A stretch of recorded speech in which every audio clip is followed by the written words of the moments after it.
Join us as In Depth welcomes Christopher Hitchens, contributing editor to Vanity Fair magazine and author of several books, including The Missionary Position, Mother Teresa in Theory and Practice, No One Left to Lie to, The Triangulations of William Jefferson Clinton, and The Trial of Henry Kissinger. His latest book is God is Not Great, How Religion Poisons Everything. Christopher Hitchens, when people meet you for the first time, what's the first topic they want to talk to you about? Whoa. I think it's, well, at the moment it's certainly religion in one form or another. Theocracy, theology, theodicy, as some people like to call it. And that's been true for a while. There'd be a high chance that we would be on, be too grand to say spiritual subjects, but on the matter of whether or not we're here because of a divine plan or because we are evolved creatures. And I think you can tell a lot about somebody once you hear them say that they think they're not here because of biology, they're here because God wants it. Well, this is one of your more recent books, God is Not Great, How Religion Poisons Everything. But when you look through your body of work, the 18 books that you've written, religion or atheism kind of permeates. Yes. I mean, there was my attack on Mother Teresa, my review of her misspent life. In a way, my little biography of Thomas Jefferson is a lot to do with the origins of our First Amendment and the Virginia Statute on religious freedom. And another recent little book of mine about Thomas Paine and his Rights of Man has to discourse a bit on his other great work, The Age of Reason, because I think that for him it was most important of all for people to be free, that they be free of superstition first, that they liberate their minds from what William Blake called the mind-forged manacles, the things we rivet on ourselves, particularly serve our belief in the supernatural. Was Thomas Paine an atheist, though? No. He wasn't, neither was Mr. Jefferson. I think actually Mr. Jefferson may privately have been an atheist, but they professed both a deism, which is the view that there may have been a first cause creator. The universe seems to testify to some kind of order, rhythm, routine. This was before Einstein and before Darwin, of course. It was as far as you could probably look in the 18th century.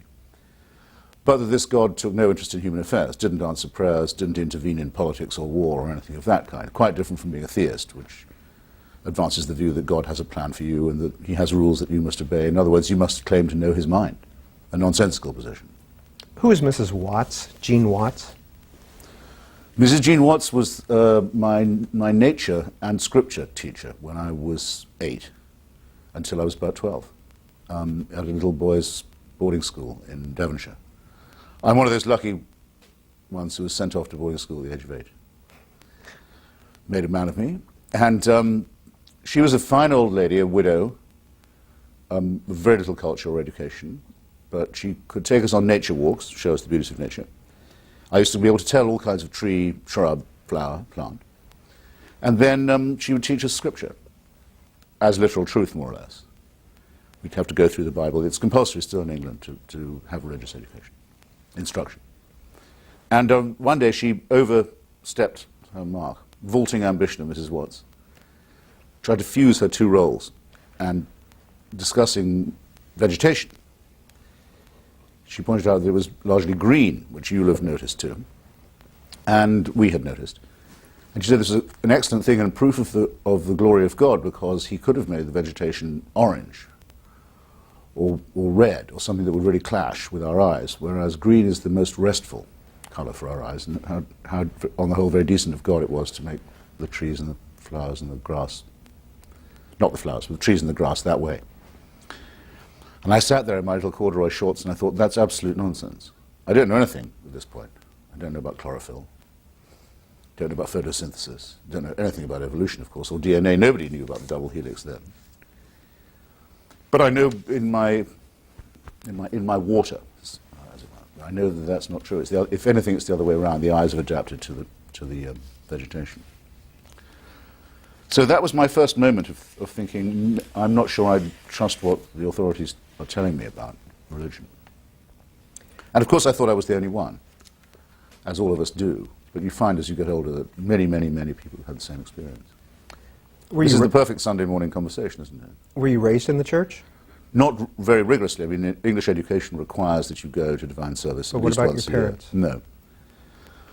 My father was a refugee somewhat from a very, very, very strict Baptist family with a very tyrannical, patriarchal father of his own, who I remember quite well. My paternal grandfather, a real brutal Calvinist. And my mother was from a Jewish family, originally from what is now Poland, but when they left it would have been Germany. And for various reasons didn't want to be affirmatively Jewish. I mean, wanted to pass as English. And in fact had succeeded in doing so. So nothing was inflicted on me at home, no. What did your father do? He was a career officer in the Royal Navy. He was a lifer. I think he joined a time of great poverty in his town of Portsmouth. But I think he might have wanted to do it anyway. But anyway, he left school and joined the Navy. And went around the world with it and had a very tough time in the Second World War. And I remember him once telling me that war was the only time he'd ever felt, terrible though it had been for him, he'd ever felt he knew what he was doing. That's the saying of his that I remember the best. Where'd your parents meet? In the war in the Navy. My mother was in the Navy too. She was what we call a WREN, Women's Royal Naval Service. And they met, I think, in fact I'm sure, in Scapa Flow, which is in the Orkney Islands. It's a wonderful, wild, natural harbour in the Orkney Islands off the north coast of Scotland, which commands the North Sea, the approaches to Iceland, and was a place where the Royal Navy used to organise convoys to go to the Russian front. Very, very hazardous business of escorting cargo ships over the hump of Scandinavia to Murmansk and Archangel, where the Nazis controlled the entire coastline and the air. Very grim job. Anyway, that's where they met. And you have one brother? I have one brother. And where is he? He still lives in Oxford, which was for a long time our family home, and was where I went to university. And he's a sort of, well, how should I describe it? He's a kind of Rush Limbaugh. No, that wouldn't quite do it. He's better than that, actually, of England. He's actually a better writer than he is a broadcaster. He's a lot on the air, radio and television, as an extreme Christian and an extreme conservative. So I guess there has to be one in every family. Are you close? No. We never were, actually. I mean, I think one reason we're not close is we're too close. In other words, we're too close in age. He must be about a year and a half younger than me, not much more, which is I've read a lot about this. It is too close. It's not small enough to be a baby brother, and it's too near to be a rival. You know, too close for comfort. We're also not like each other as personalities. He takes very much after my father, and me, I would say, more after my mother. We haven't lived in the same town for a very long time anyway. And our differences are not narrow ones. But that's not really the problem, I don't think. It's not that we have different opinions. I have lots of friends who are religious and conservative. It's just a sibling difference. Good afternoon and welcome to Book TV's In Depth. Our guest this month is Christopher Hitchens, the author of about 18 books, co-author or editor of several more. We're going to put the phone numbers up on the screen if you'd like to participate in our conversation. We're going to be here for the next 3 hours, noon to 3 Eastern Time. You can also send emails or dial in on one of the numbers divided by regional areas today, 202-737-0001 if you live in the East or Central time zones, 202-737-0002 if you live in the Mountain or Pacific time zones, booktv@cspan.org in case you'd like to send an email to Christopher Hitchens. Every month, the first Sunday of every month is when we do In Depth. Christopher Hitchens, of all your books, what's your favorite? I think the most recent one. That may sound hucksterish, though, I've realized, because it's the one The Thomas that's Paine or The God Is currently Not Great? on sale. The God Is Not Great. I hope that doesn't sound catch penny of me. It is my favorite because it's the one that underlies all the other efforts I've made, really. I mean, and it's the one I've taken longest to write. It didn't actually take me long to write it as it now is, but I didn't start and get ready to start until I'd been thinking about it for many years. The New Testament exceeds the evil of the Old One is the Yes. title of one of your chapters. Yes. That's actually a very easy proposition to prove, I think. In the Old Testament, there's a lot of horror, as everybody knows. Enough horror, actually, that some early Christians thought of founding their religion without the Old Testament. Why don't we just start a new one and leave these terrible old books behind? Marcion, among the early Christian theologians, took that view, but they're stuck with it because they have to say that Jesus fulfilled prophecies from the Old Testament. So they have to wrap it around their neck. And as you know, it's full of murder, slaughter, torture, genocide, genital mutilation, massacre, cruelty, and so forth. But there's no hell in the Old Testament. There's no talk about punishing the dead. Not in any canonical, accepted Old Testament book there isn't. When you've been killed and all your people killed with you and your wives and children sold into slavery and your land taken and all of this, the jealous God is done with you. You're not going to suffer anymore. It's not until Jesus says, "Depart from me into eternal fire," that the hideous, really obscene idea that is also adopted very strongly by Islam of torturing the dead forever is introduced. So the New Testament is commonly thought of as meeker and milder than the Old, but it's not. It's much nastier. I want to show some of the other books that Christopher Hitchens has written over the years. This is A Long Short War, The Postponed Liberation of Iraq, a rather short book about Iraq. A pamphlet, really. I Pamphlet. think it should be called. The Trial of Henry Kissinger. Do people still want to talk about Henry Kissinger? You seem to. Oh, yes, absolutely they do. Yeah, and they should, because he's still around. I mean, his advice is sometimes we're given to understand by the administration, which, if it's true, in the case of Iraq, might explain something of how badly things were going. And remember, Paul Bremer, the catastrophic first proconsul of post-liberation Iran, was a member of Kissinger Associates. And Kissinger himself wrote in the Washington Post an op-ed piece saying how to be very careful with Iraq because it's a Sunni majority country. That's as much as our great scholarly Secretary of State knew about this rather important state. Well, speaking of... No, it goes on. The malign influence of Henry Kissinger can still be felt all over the place. Speaking of Iraq, the C-SPAN book TV bus travels the country, and it goes to book fairs and bookstores, and oftentimes we ask people if they have a question for our guest. One gentleman that we spoke to had a question for you about Iraq. This is from Garden City, Idaho, right outside of Boise. My question for Mr. Hitchens is, you were a strong supporter of the Iraq War when it began and actually beforehand. Could you maybe tell me how you feel and if you regret at all the role you played in getting the support for both President Bush and Tony Blair to do this war?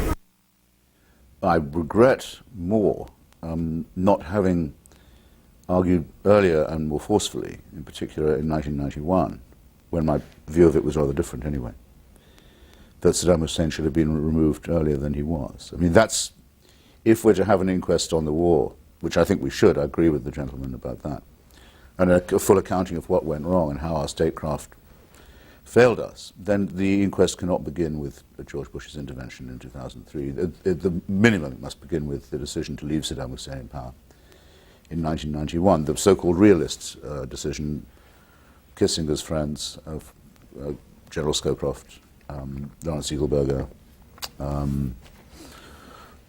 another faction around the president himself, George Bush Sr. and others. I think that was where things went critically wrong. We could have spared the Iraqi people 12 years of sanctions and fascism and the degeneration of their society, the consequences of which we now see.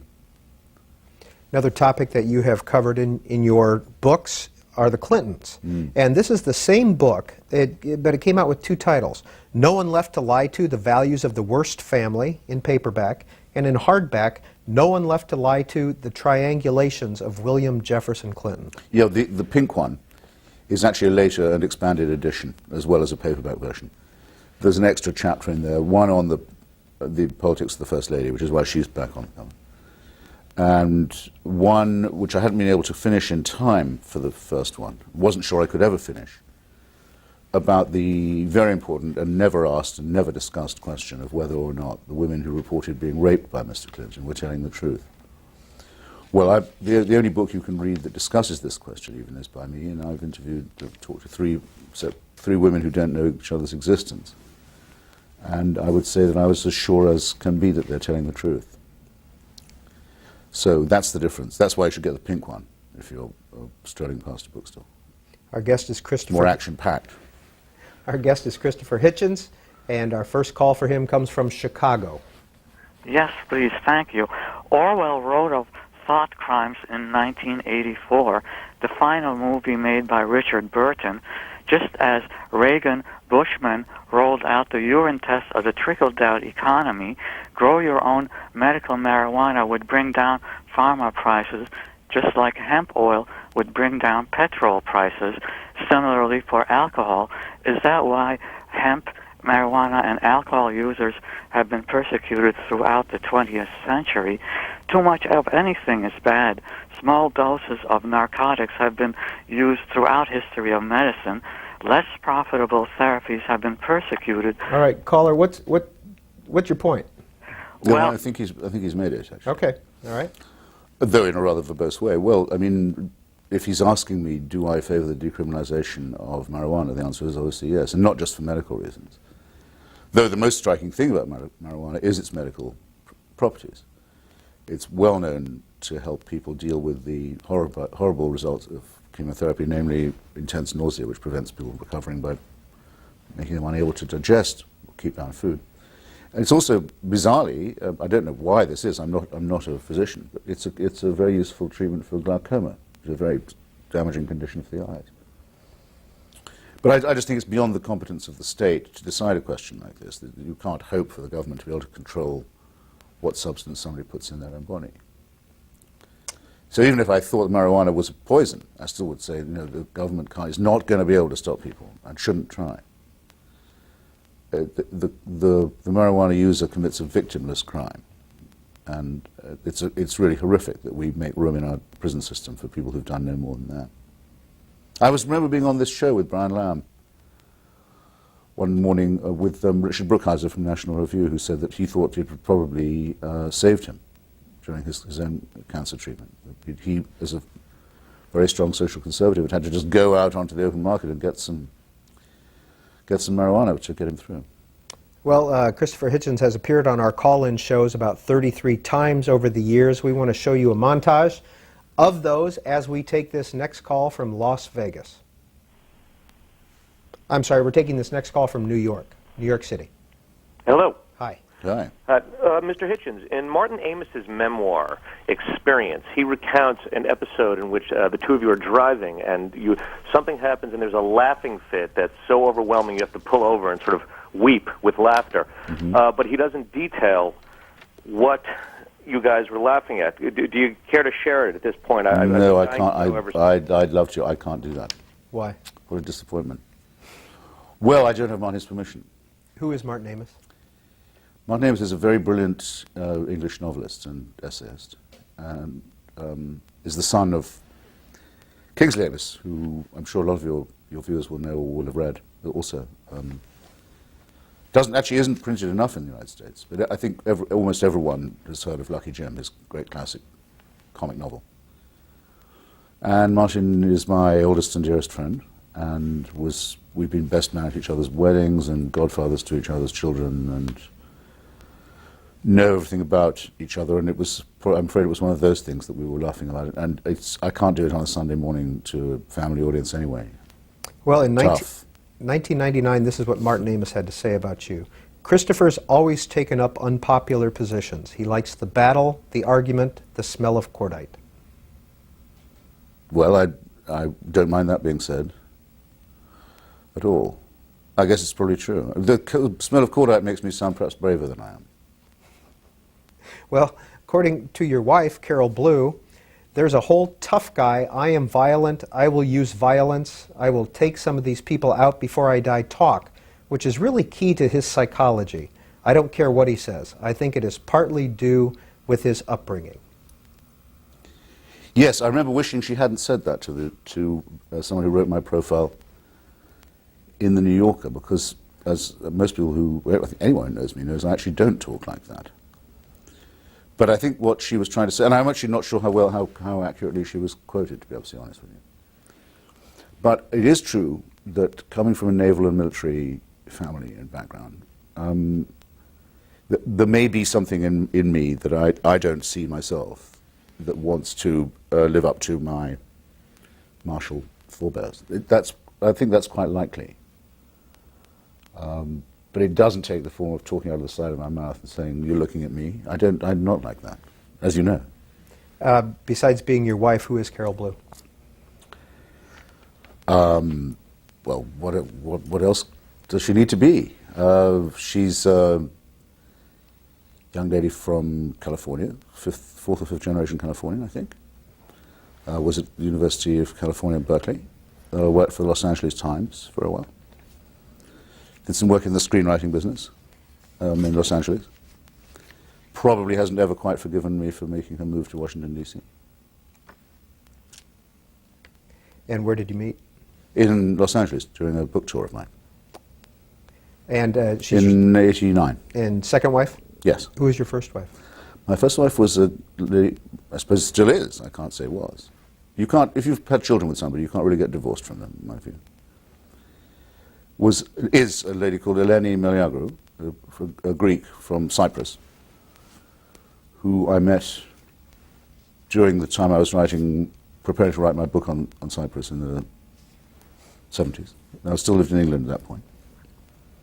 And we were married in, must have been 1981. And lived in Washington for many years. We have 2 children born here, Alexander and Sophia. They have now, since then, moved back to London. And you have 3 children altogether? And Carol and I have a daughter called Antonia. And how old are your 3 children? Alexander is 23. Sophia and Antonia will both this month be respectively 18 and 14. Why is Cyprus important? So I have 2 teenage daughters. Are you close? Ask them. Yeah, I don't think they know how much I care about them. And that may be partly my fault, because if you're a self-employed writer, there's a tendency always to feel guilty any time you're not working, because you never quite know when you've stopped, because you don't have office hours or an employer or anything like that. And I know that sometimes I must seem a bit distracted to them for this reason. And I'm sure I'll regret it. I already do in some ways. What are your strengths? But they won't be watching this, so I can safely say that they ought to know. They probably do know how strongly I feel for them. What are your strengths as a parent? Well, I can cover the bills, I think, and I can. I'm not bad with the friends they make or bring around. I think they don't think, "Oh Christ, I can't bring so and so home because Daddy would be so embarrassing." I have a feeling that bit's all right, which I think is important. I can sometimes make them laugh. I can sometimes help with homework, as long as it's nothing to do with math or science. I can do that, and enjoy doing it. And when they needed it, which they've long since ceased to, you think I was quite a good reader aloud as well. This is your book on Cyprus, Hostage to History, Cyprus from the Ottomans to Kissinger. Why is Cyprus important? Well, it's important to me because it's a small republic, well under 1 million inhabitants, a peaceful, democratic population, with no chance of ever threatening anybody else, and no ambition to do so. Just at the eastern end of the Mediterranean, guarding the approaches to the Suez Canal, roughly, and the coast of Israel, Syria, Lebanon, and just under the great stomach of Turkey. Though its inhabitants are majority Greek, Greece is quite a long way away. It's never been politically part of Greece. It's always been used as a kind of cockpit and colony by other countries, and finally managed to break away after centuries of being ruled colonially by either Turkey or Britain. Please excuse me. and had that period of independence very cruelly cut off by two military actions, both of them, I'm sorry to say, supported by the United States. One, a military coup sponsored by Greece, and second, two military invasions sponsored by Turkey, which have led to a terrible refugee crisis, to the partition of the country, artificially, to the displacement of a lot of refugees. And I thought it was just a disgrace that Europe couldn't do better by one of its smallest member states. And so I wrote a book saying I thought this was an injustice that should be reversed. And I've done a lot of speaking and writing about it. Next call for Christopher Hitchens, Las Vegas. Good morning, Mr. Hitchens. I'm calling to ask about your opinion of President Bush and whether or not he is delusional in his belief in God. I'd like to read a short quote from Bob Woodward's book, Plan of Attack, page 379, where George Bush is discussing his feelings on the day he ordered the invasion of Iraq. And I quote, "Going into this period, I was praying for strength to do the Lord's will. I'm surely not going to justify war based upon God. Understand that. Nevertheless, in my case, I pray that I be as good a messenger of His will as possible." End quote. Is the President delusional as Commander-in-Chief in his decisions or not? Thank you. You wouldn't be able to prove it by that. What he's actually saying there is very modest. That's what I understand the Methodist position to be. You get to a certain stage, you can't do any more. You refer the matter upward, if you like. You say it's in God's hands now. I think it's a pathetic position to hold, but it's not a fanatical one. It's certainly not like those who have in history said, we are doing God's work, God is on our side. Deo Vindice is the motto of the Confederacy, for example. Or Gott mit uns, as it's said on the belt buckles of German soldiers. They thought God was on their side. Bush isn't invoking the Lord in that way. He has, to take up your challenge about being delusional, deluded himself because of his simple-minded Christianity on several other occasions, though. The most notable would be his first meeting with that KGB goon and thug Vladimir Putin, where you may recall the president said, well, I looked into his eyes and I saw he was wearing his grandmother's crucifix, and I thought, what a great man this must be, and what a friend I've got in this fellow. Now, I think the president must regret saying that by now, knowing all that we know, and much of what we knew then about Vladimir Putin. And I'd like to know something, by the way. Someone might want to look into this. Has Vladimir Putin been seen wearing that crucifix ever again since? Or had he ever been seen wearing it before?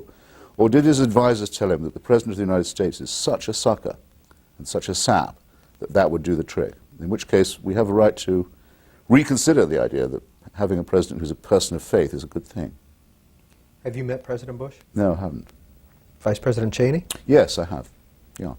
What was that meeting like? It was an off-the-record meeting. And Mr. Cheney's manner is sort of an off-the-record one anyway, but it was a discussion with a few involved and interested writers and reporters about the balance sheet of Iraq as it then stood. This is the summer before last. Fairly sobering event, actually. Did you leave there impressed? What were your feelings when you left? He gave a very quick executive summary of how he saw the situation, which I thought was extremely well delivered, I have to say. And I think I already used the word sobering. I mean, the news was not in general good, but and there was no attempt to make it seem any better. Would you consider Paul Wolfowitz a friend of yours? Yeah, I would. Why? Well, we've been through a certain amount together, but we've also talked about things that are not just political.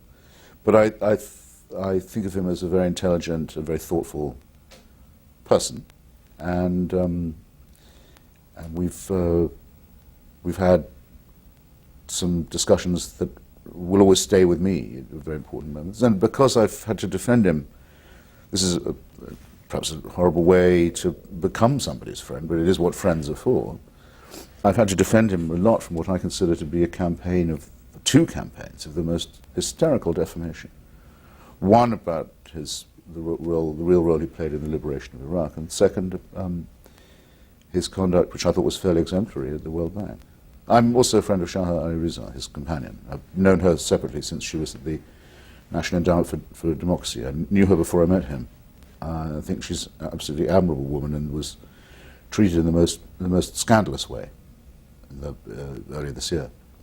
Another call from Las Vegas for Christopher Hitchens. Hi, good afternoon. Am I on the air? Not anymore. We were going to move on. Like I said before, the Book TV school bus, or the big Book TV bus, has traveled the country going to bookstores and book fairs. We asked people if they had a question for you. Here's a young woman who had a question for you. Mr. Hitchens, your politics seem to be in a constant state of flux, and I wanted to know how your radically shifting identity politics contribute and affect your work. Thank you. Identity politics, I don't think I have any of. She's right in saying, when I first came on this program, or on C-SPAN, I mean, Brian Lamb asked me what my political position was, and I said I was a socialist, which would then have been true. And he looked politely incredulous about this. And every time I came on subsequently, he would always say, "Are you still a socialist?" And I would always say, "Yes, I am," more or less determined as time went by not to let him, have the satisfaction of hearing me say no. There did come a time when I was writing my book, which I see you've kindly got here, Letters to a Young Contrarian, when I found that definition had slipped away from me somehow. It didn't mean anything to me anymore. And I stopped saying it. This is about 10 years ago by now. And I'm now not a member of any party or aligned with any political ideology. And I don't think I ever will be again. But I don't know if that's necessarily flux to be an independent. There are times when I miss my old left allegiances, like a missing limb I once wrote, maybe over-dramatizing it a bit when I do. And I'm not ashamed of them. I would do most of what I did and said. I'd do it again, sometimes more. But I don't believe now in the possibility of a total, overall ideological solution to anything. Would you describe yourself as a contrarian, as many people have? No, I hate the word. Indeed, at least I was true to it when, in denouncing the title of the book I wrote, saying I thought the publishers had given it a stupid title. But there should be a word for someone who, there isn't, unfortunately, who is an independent person of perhaps radical temper, who prizes the idea of thinking for himself. It would be nice if we had a word for it. Contrarian isn't it, because contrarian would suggest that one went around looking for fights to get publicity, and I don't think actually even my worst enemy would say that about me. Anyway, the hell with them if they did. I want to read an entire chapter from Letters to a Young Contrarian. Okay. How to ward off atrophy and routine, you ask? Well, I can give you a small and perhaps ridiculous example. Every day the New York Times carries a motto in a box on its front page. All the news that's fit to print, it says. It's been saying it for decades, day in and day out. I imagine that most readers of the canonical sheet have long ceased to notice this bannered and flaunted symbol of its mental furniture. I myself check every day to make sure that the bright, smug, pompous, idiotic claim is still there. Then I check to make sure that it still irritates me. If I can still exclaim under my breath, why do they insult me and what do they take me for and what the hell is it supposed to mean unless it's as obviously complacent and conceited and censorious as it seems to be, then at least I know I still have a pulse. You may wish to choose a more rigorous mental workout, but I credit this daily infusion of annoyance with extending my lifespan. Yeah, I still do it. I did it again this morning. There they put it on the front of the newspaper, all the news is fit to print, in this bright little box. I mean, just the cretinism of it just never ceases to surprise me. The other thing I do, because I live in Washington, is I check that the Washington Post is still printing a horoscope every day, which they are, unbelievably. I mean, they print astrological predictions in a journal of record. And I usually remember to fire off an email of annoyance to someone to complain, just to make sure, that one doesn't get too used to this kind of thing. How often do you fire off that email? Oh, in my mind all the time. I don't want to get like, there's a wonderful Saul Bellow novel called Herzog, about a slightly crazed old gentleman called Moses Herzog, who just can't stop writing letters of complaint. They're brilliantly written, which is the point of the book, but you don't want to end up like Herzog does. We touched on this, but I want to come back to it via an email by Matt Poundstone of Denver, Colorado. There's a page in your book, God is Not Great, in which you appear to console the faithful whose beliefs you are shaking to the core with your own experience of becoming disillusioned with Marxism. From this passage, it sounds as though you really lost your faith later in life as a leftist rather than in the green fields with your teacher as a boy. Is this a fair characterization, and how would you compare your experience with Marxism to those who come to similar conclusions about God? Well, it's an excellent question, by the way, and I'm grateful to Mr. Poundstone, but I just have to differ with him on the grammar of his question. Namely, Marxism is not, in the sense he implies it or analogizes it, a faith at all. It's a method of thinking, which used to claim to be scientific. Well, did claim to be scientific. And it arises exactly from a quarrel with the idea of religious thinking, which is based on faith. So it just isn't to be compared with a religion. Of course, the communist systems and parties were sometimes compared to churches because of the way they evolved, the dogmas that they assumed, the witch hunts that they carried out, the heresies that they condemned, the miracles, mainly economic, that they claimed to have created, and so forth. And there's some truth to that. But I never had any illusion in that to lose. It's just that I found in the end that the word socialist didn't describe a thinkable future to me anymore. It wasn't a crisis of faith or a dark night of the soul. Honolulu, you're on with Christopher Hitchens. Yes, good morning. It's very excited to talk with you this morning. I'm very curious about how you have been able to write the book that you've written and walk through the talk shows, especially on the conservative right, and not become the real target of bashing, I guess, is the most simple way to put it. You seem to be able to remain at least a neutral party as you walk through this. And also, as a two-parter, how do you feel about some of the interviews that you have and some of the debates that you have with people that are so opposed? Do you develop different opinions of them as you listen to their arguments and the way they respond to you? And thank you very much. I really enjoy you. Oh, please, thank you. Well, I asked my publisher when we started with the book to make the book tour as far as possible go through the southern portion of the country instead of the traditional book tour, which tends to be New York, Chicago, San Francisco, Seattle, LA, and so on, but to take it to what people think of as the heartland and try at every spot and at every stop to have a debate, challenge somebody, ask the locals to sort of bring out their best advocate for religion. And in a remarkable number of places, they did do that. And we had some extremely strong, and I think often quite amusing and entertaining public events, some of which were broadcast. And I have to say, first, that I was very impressed by the general courtesy of people to be willing to have someone come in their midst and challenge their dearest beliefs and reply politely. Christianity Today, for example, asked me to be on its website for an online debate that went on for about 8 weeks. I was very hospitable of them. And Hugh Hewitt, who is probably the conservative host you have in mind, or was one of them, has had me on for a very, very long time, 2 hours, perhaps 3, with, in one case, a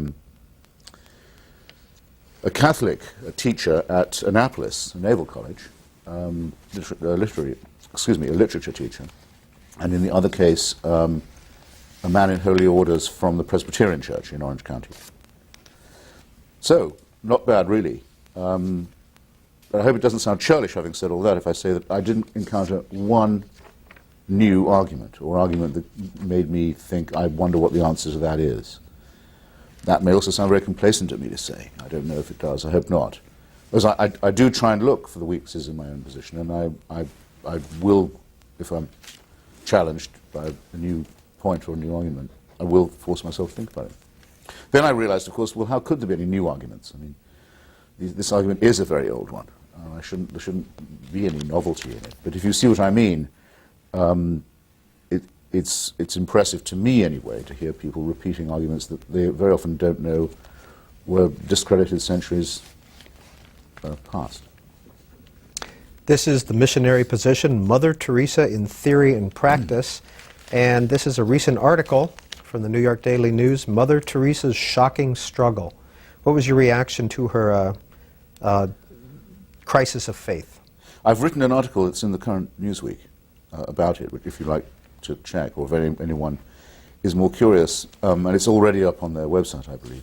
Well, I think it's actually extremely interesting because it shows that for very nearly the last 50 years, last half century of her life, she really couldn't make herself believe in the presence of Christ in the Mass, the Eucharist, which is the central tenet of Catholic faith, almost the sine qua non, and that she felt that when she prayed there was no one listening and there was nothing happening there. My theory is that because this happened just after she got what she wanted, which was to let the Church allow her to run her own order. She's a very ambitious woman. The Church used to suspect her of ambition and pride and overzealousness. It was just after she got permission to start in 48 or so that she had this meltdown.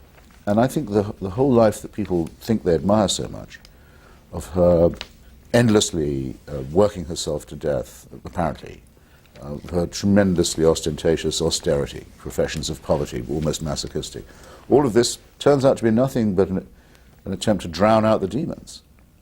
And the Church knew very well that this woman who they were using because she was such good publicity didn't really believe a word of it. So I think it was very cynical on their part.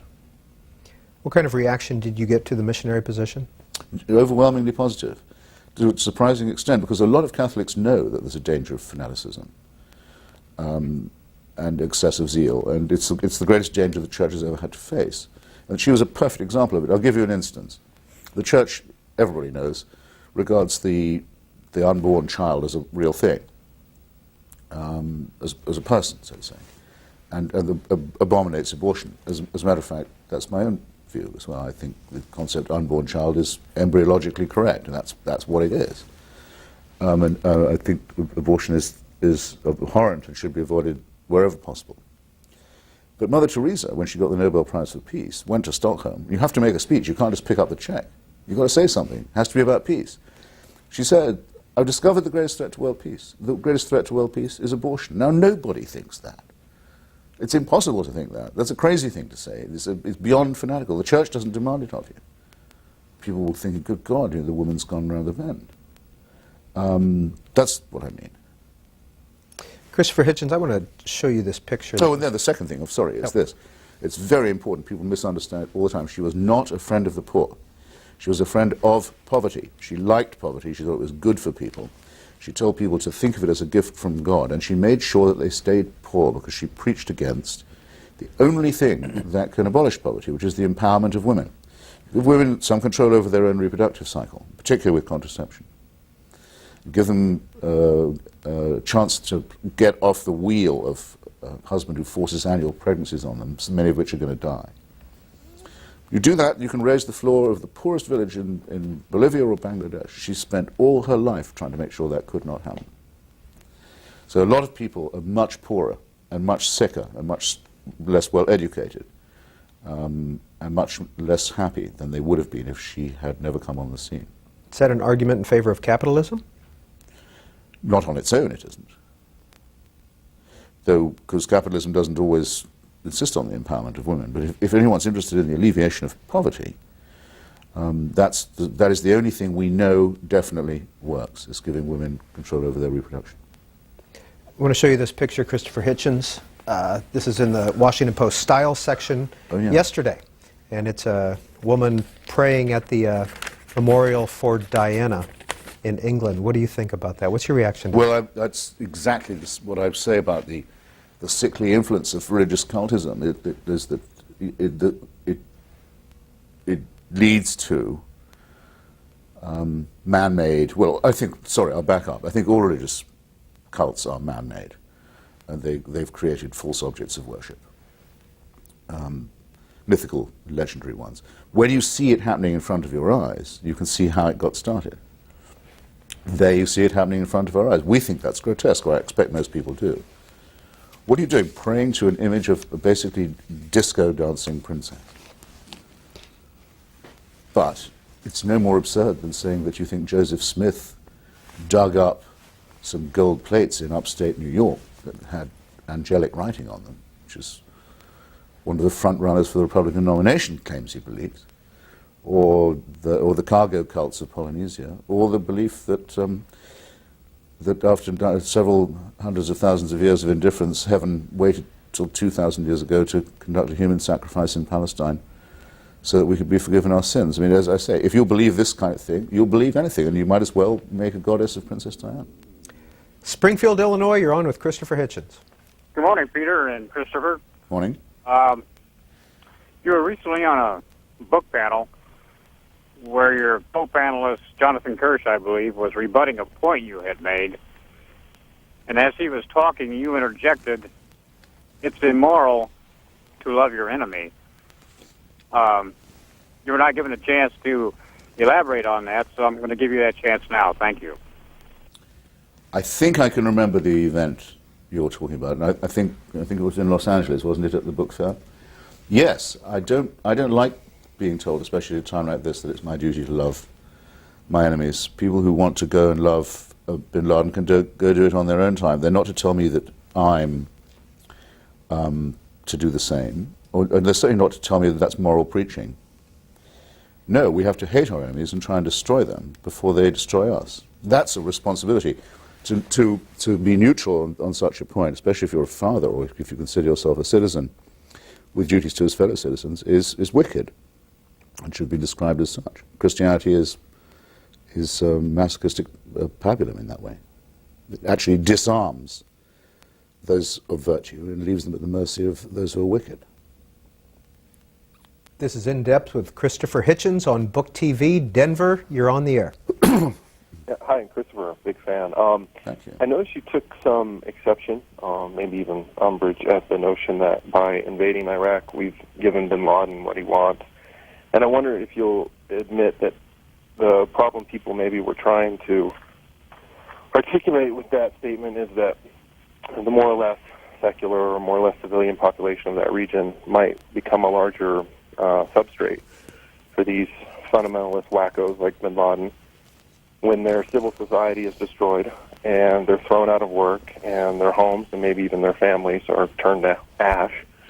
In other words, all guerrilla campaigns need the support of the population, and shouldn't we therefore do two things? One is address the legitimate complaints of the region and thus not increase the substrate for these right-wing fundamentalist guerrillas. And then couldn't we just go after the terrorists themselves? Thanks. Well, you probably, since you kind of read my stuff, you probably know that I'm very dubious about the root cause argument with terrorism. I don't think that al-Qaeda terrorism comes, for example, from the denial of a Palestinian state. I don't think so. You may have noticed that when the al-Qaeda forces, with their Ba'athist allies, blew up the UN office in Baghdad to murder the great Sergio Vieira de Mello, the wonderful Brazilian human rights envoy who Kofi Annan had sent there. They said they'd done it to revenge themselves for his help in getting East Timor independence from Indonesia, East Timor being the Christian, formerly Portuguese island that was invaded and illegally occupied by Muslim Indonesia.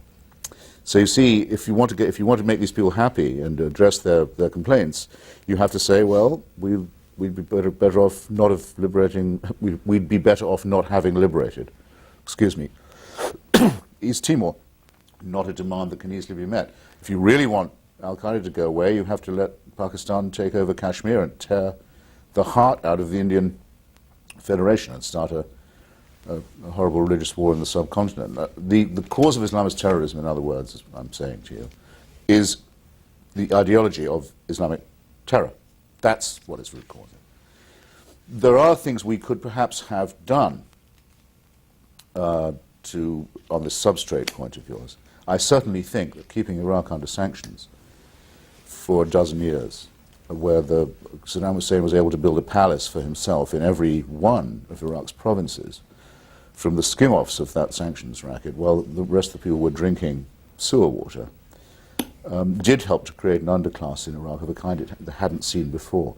It certainly was no help to us or to the secular forces in Iraq when the situation imploded, but You're not to tell me that people blow up the sewer pipes in Iraq so that they can get better drinking water. Or that they blow up the oil pipelines because they're out of a job, because that's one way of ensuring that they remain unemployed. No, the people who do this, the revolting jihadists who do it, are not the product of unemployment and poverty. They are the cause of unemployment and poverty. And until you get that distinction completely firmly fixed in your mind, you will always flirt with talking nonsense, as you just very slightly did a moment ago, if you don't mind my saying so. Because of your strong statements against radical Islam, has there ever been a fatwa against you? No, I don't think. Have you ever gotten a threat? Well, there wouldn't really. Well, that's an interesting question.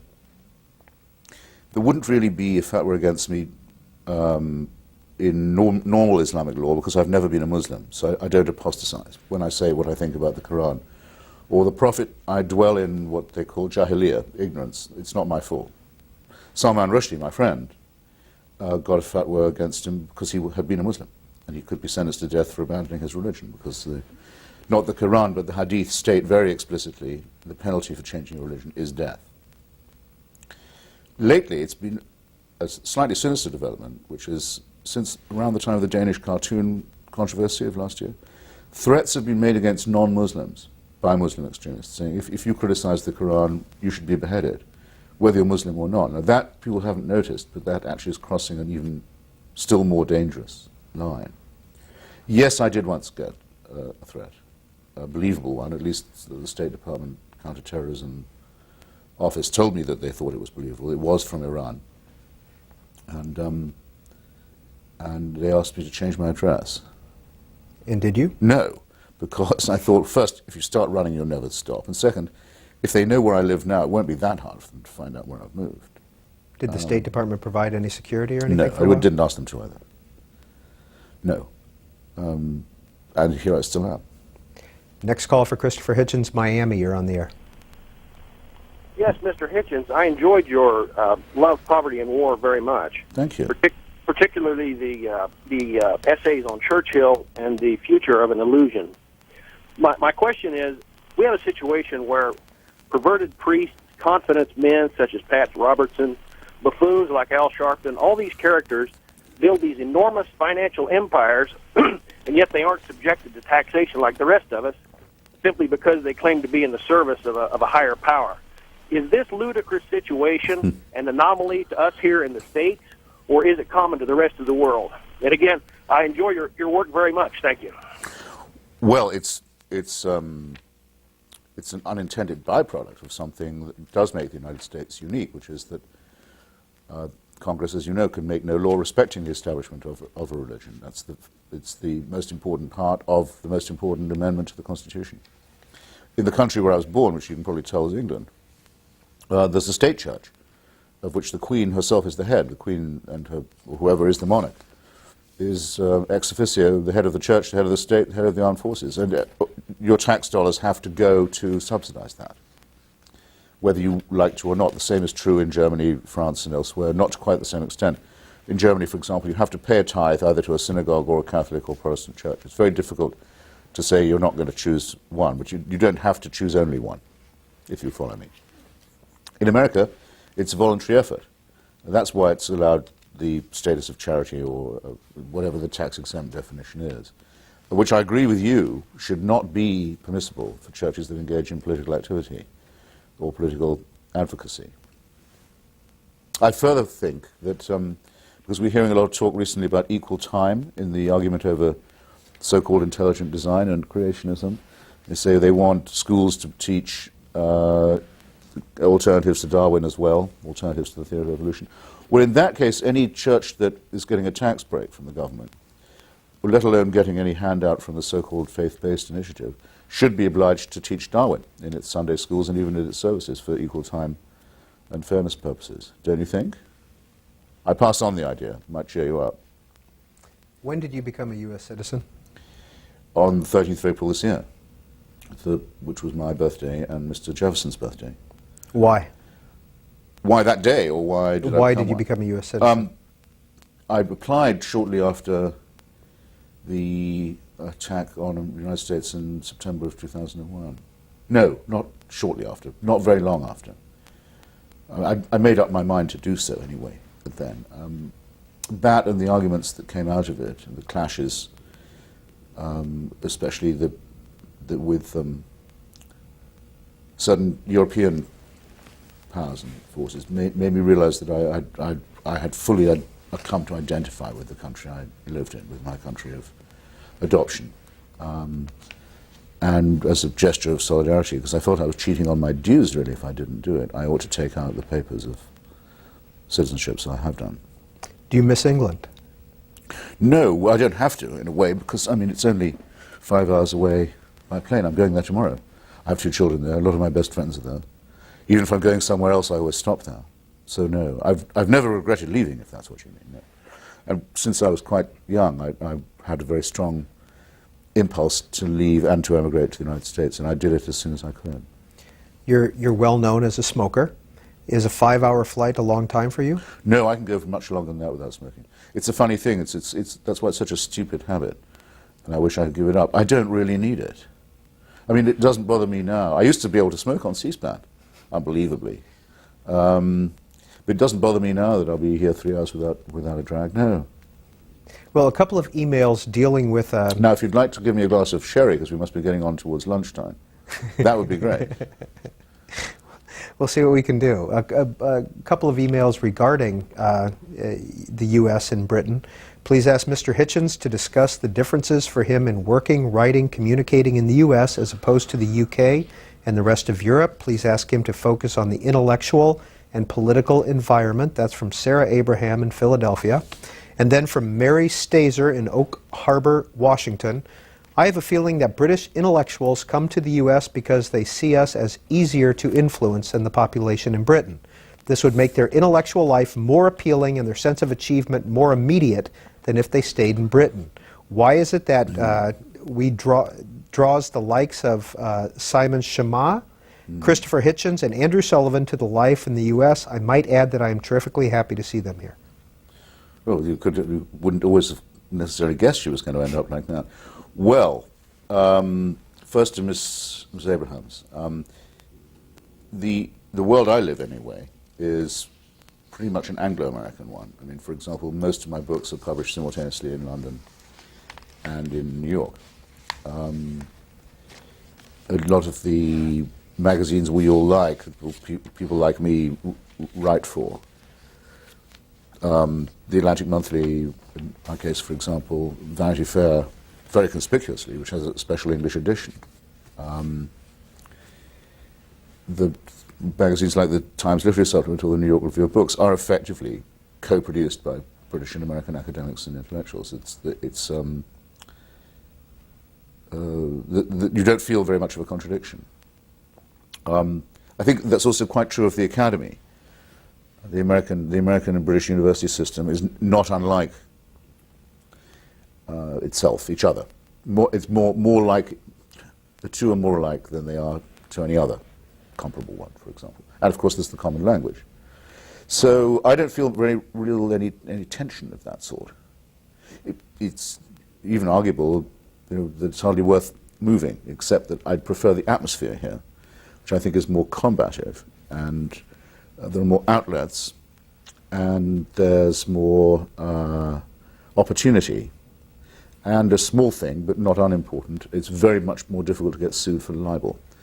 There are fewer restraints on the press than there are in England, and you are under the great roof of the Constitution and the protection of the First Amendment, which gives the press a certain role of honor, even if it doesn't always discharge it very well in American culture. I wrote a book called Blood, Class and Nostalgia about this is to the second question now, about the vulnerability of America to Anglophilia, which a lot of people have commented on. There's Hollywood Anglophilia, I think the music industry continuously suffers from Brit invasions. There are people who claim to be overawed by English accents. I certainly sometimes get from AT&T phone operators when I'm doing international collect or something. They say, "Oh, I love your accent, we should keep talking." And I say, "No, it's not me who has the accent, it's you who has the accent." We get along all right. The Diana cult, the cult of the royal family, which completely eludes and escapes me, one of the things I did leave England to get away from was the monarchy, is very strong here too. And, well, it's called English literature for a reason, but I would say there was now a separate branch of that called American literature, and everyone should be very proud of it. Los Angeles, thanks for holding. You're on the air. Hi, Mr. Hitchens. Could you talk about the Mearsheimer and Walt book coming out on September 4th about the pro-Israel lobby and how it pushed us to attack Iraq for Israel, and now it's doing similar with Iran? And also, Thank you, caller. We got the point. That's a regular caller here on C-SPAN. Yeah. Yes, I can tell you what I think about it. I probably think that no fair-minded person would disagree with the influence of AIPAC on policy making in Washington is disproportionate and has been for a long time. An instance I'd give of why I think that is that even the late Prime Minister Yitzhak Rabin, on one of his last trips to Washington, said to AIPAC and various other Jewish lobbying organizations, he looked forward to the time when Israel wouldn't have to depend on this kind of thing anymore, and he regarded them as advocates not just for Israel, but on the whole for the Israeli right wing, for the more hawkish element within Israel itself. He looked for a declaration of independence by Israel from the Israeli lobby. Well, if he could put it like that, then it's the strength of the lobby is clearly not being overestimated. And my objections to Mearsheimer and Walt are twofold. One, they seem to think it's taken incredible courage of them to point this out. Well, they should try it sometime. I've been saying this in print and on the air for a long time. There's an appalling element of self-congratulation with a very slight hint to it that I do not like at all, of the suggestion, well, the Jews can really take you out if they want to. It's if there's this huge secret government that they're going up against. I don't like that tone of voice one bit, and that tone of voice is repeated, I think, in the suggestion that we are only at war with Islamic terrorism because of our relationship with Israel. That's not true. That isn't true. If we broke all relations with Israel, and if the whole of what is now Israel became part of the Palestinian state, we would still be having an extraordinarily harsh and bitter and long-run conflict with the forces of jihadism. Anyone who tries to say, if only we could just dump the Jews, we'd get out of this, is lying to themselves and lying to you, and you should be ashamed of passing that kind of stuff on. Next call for Christopher Hitchens, Cleveland, Ohio. Yeah, Mr. Hitchens, are you familiar with Karen Armstrong? Slightly, yes. I'm a big fan of hers, and there are many, many other people throughout the world who are. One of the... I think, just let's be sure we've got the right... this is the lady who's written about the Quran and the Bible. Do you know what? We're going to come back. Caller, Cleveland, if you'd turn down the volume on your TV so we don't get the delay. Las Cruces, New Mexico, you're on the air. Yes, hello. Hello, Mr. Hitchens. Hello. I congratulate you on being the person who has confused me the longest. I'd like to ask you, why do you think this government has resisted and continues to resist an honest and independent investigation into 9/11? Also, what are your thoughts on Machiavelli, and do you consider yourself more of an entertainer than an intellectual, say, on the level of a Noam Chomsky? Thank you very much. Caller, what do you think, what do you mean that 9/11 hasn't been investigated? Well, if you remember, first of all, they weren't going to do an investigation, and then when the families of 9/11 and the wives pursued it, I believe the first person that this government put up was Henry Kissinger to lead it. And I know Mr. Hitchens has some things to say about Kissinger.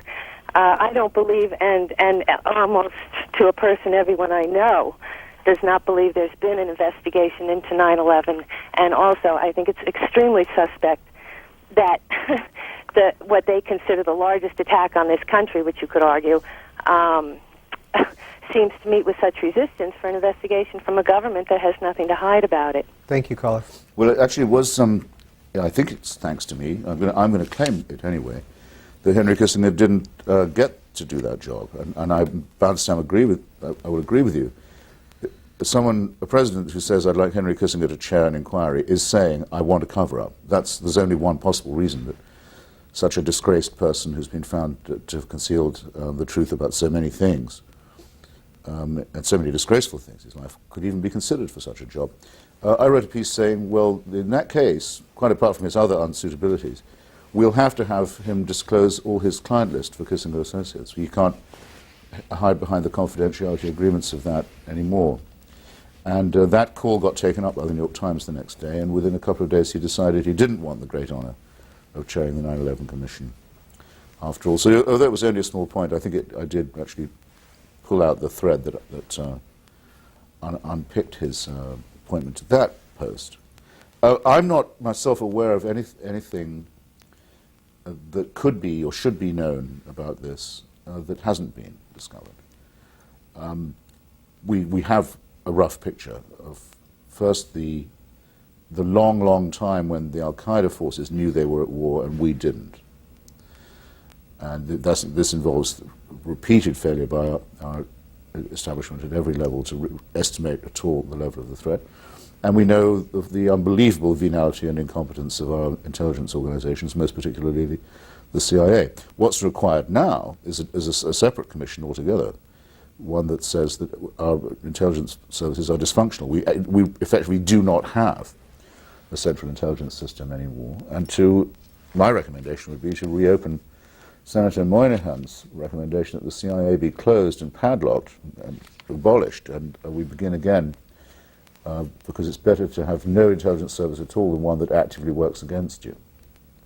We need to start the whole thing over again. Now, you had another question. Do I consider myself more of an entertainer than an intellectual? Well, I don't know which I'd want to be, but I'm pretty sure at what I'm probably better. And I'm much better at stand-up comedy and telling limericks and doing karaoke than I am at any of the other stuff. I just don't get enough opportunities. According to the New Yorker profile from last year, you have filthy jokes that last 20 minutes. Oh, yeah. Cleveland, you're back on the air. Go ahead with your comment. Yeah. You say you are familiar with Karen Armstrong? Yes. Okay, History of God and other articles, yes. Other books.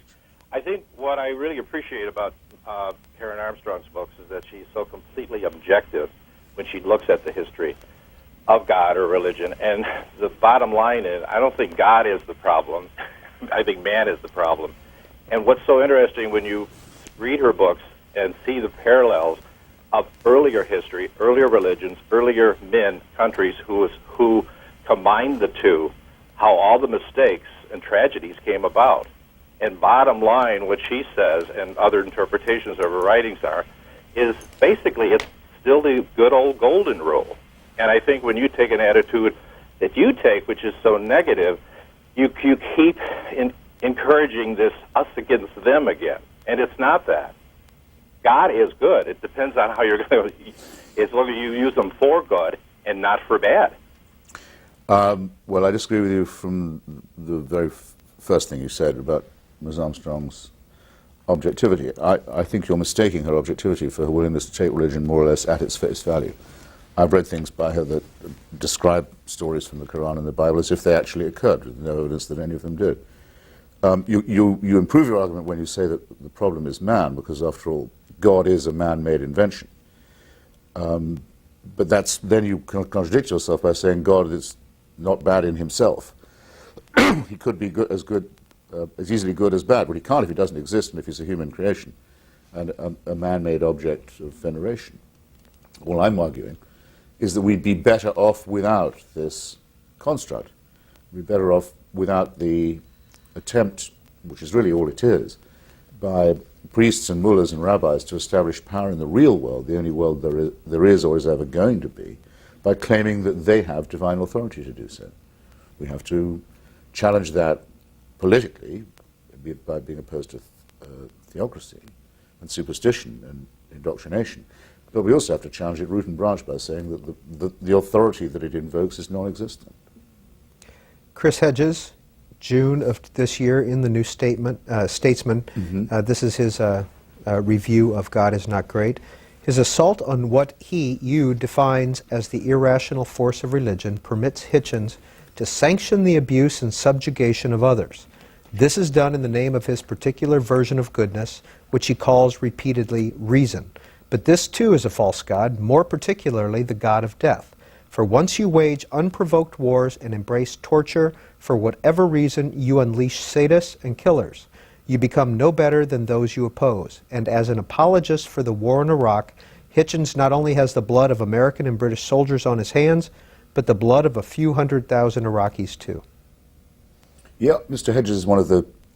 I'm sorry, I've got a catch in my throat. I'll just get rid of it. Sure. Mr. Hedges is one of those rather sinister, creepy people who is a pacifist half the time. And I've already said why I think pacifism is an immoral position, because it argues for non-resistance to evil, and an apologist for terrorism the rest of the time. He drops his pacifism when bin Ladenism and jihadism comes up and say, no, you've got to understand that kind of violence, because it comes out of despair. I'm not having it listening to a bar of that song, and as you can see, he can't write and he can't argue either. He wrote it in the New Statesman. What's the my New old Statesman? magazine. Yeah, the New Statesman. I am sorry about this. I'm going to have some water as well. Tell you what. The New Statesman used to be the flagship weekly of the, not just the British, but in some sense the international, certainly Anglo-American, English-speaking world left. Especially in the 1930s, it was a very influential paper, started by the Bloomsbury Group, you could say, John Maynard Keynes, Lytton Strachey, Virginia Woolf, Sidney Webb, that group. So a lot of influence on literary culture in Britain and the rest of the world as well. Very important in the struggle for the independence of India. When I was young, I wanted more than anything to write for it, and I ended up being lucky enough to actually be one of its editors until I left England. It's undergone rather a decline now into a sort of Michael Moorish, half-baked, pseudo-left political apologetics written by mediocrity. We have a little less than 2 hours left with Christopher Hitchens on In Depth this Sunday afternoon on Book TV. In about 15 minutes, we're going to take you to a taped piece where our producer for this show, Cleve Corner, visited Mr. Hitchens at his house here or his residence here in Washington. We'll show you around there a little bit. Mankato, Minnesota, you're on the air. Oh, hello, Mr. Hitchens. I'm an admirer of your efforts. Particularly your literary essays, which I think are perceptive and downright witty. You've introduced me to some new authors, including Buchanan and Greenmantle, and I'm wondering if you care to elaborate on some authors that influenced you, or authors that you currently admire. Oh yes, well, thank you. And I thank you. Well, no, I mean, and not that I want to dodge any political questions that people have for me, but I was hoping for a slight break from politics, if possible, because it's only about half of what I do, and I do try and interest people in discussions of modern writing and literature. In my own case, there are various kinds of influence. There's the literary influence that makes one want to be a writer, and then there are the influences that teach you what kind of writer you might possibly choose to be. I don't know where to begin as to say which was the most influential author. I can remember the dystopian writers, Aldous Huxley, Brave New World, George Orwell, 1984, Arthur Koestler, Darkness at Noon, had a big influence on me when I was about 14, 15 in the early 60s. All of Orwell's work eventually had that effect on me. In a completely different vein, the work of P.G. Wodehouse and Evelyn Waugh, the great comic geniuses of Britain. I'd probably reread most of that at some point every year, over the course of the year. A writer called Conor Cruise O'Brien, 90 this year, amazing man, Irish diplomat, Irish politician, Irish essayist and academic, wrote a book called Writers and Politics, which I read in 1967 when I was teaching at a little school in England. And I remember thinking very, very distinctly that I'd like to be able to write like that and on topics of that sort. If you get hold of Writers and Politics, you'll see what I mean. I'm sorry I'd have to go on for so long answering this question properly that I would bore everyone, including you. But the advice I could give people, and the advice I try and follow myself, is continue to test yourself against newer and better, or if you like, older and better writers, but keep expanding your library and your horizons so that you'll keep on being forced to ask yourself the question, why do I bother? Read people who make you feel ashamed to be mentioned, even in the same breath. Vladimir Nabokov, for example, makes me feel like that. Saul Bellow sometimes. I think, I'm not fit to read these people. We showed a list of some of the favorite writers that Oh, you you did? submitted to us while you were talking. I meant to put Colin Cruise O'Brien on that, so I'm glad I got a chance to mention him now, because I remember being annoyed I'd left him off. A couple of books that you've that you've edited or written: Left Hooks and Right Crosses: A Decade of Political Writing. Some of the writers that you include in here: Susan Sontag, Tony Kushner, Tucker Carlson. Yes. That's a collaboration between myself and Christopher Caldwell, who is a very clever conservative writer for the Weekly Standard. It was produced by Nation Books, and we picked each other's, from opposite left-right position, we picked the favorite writers we had from the other side to see whether we could get the cream of left-right polemical writing. And who? So I must have picked Tucker. Why? Do you know, I can't remember what the piece is now. I hope he's not watching.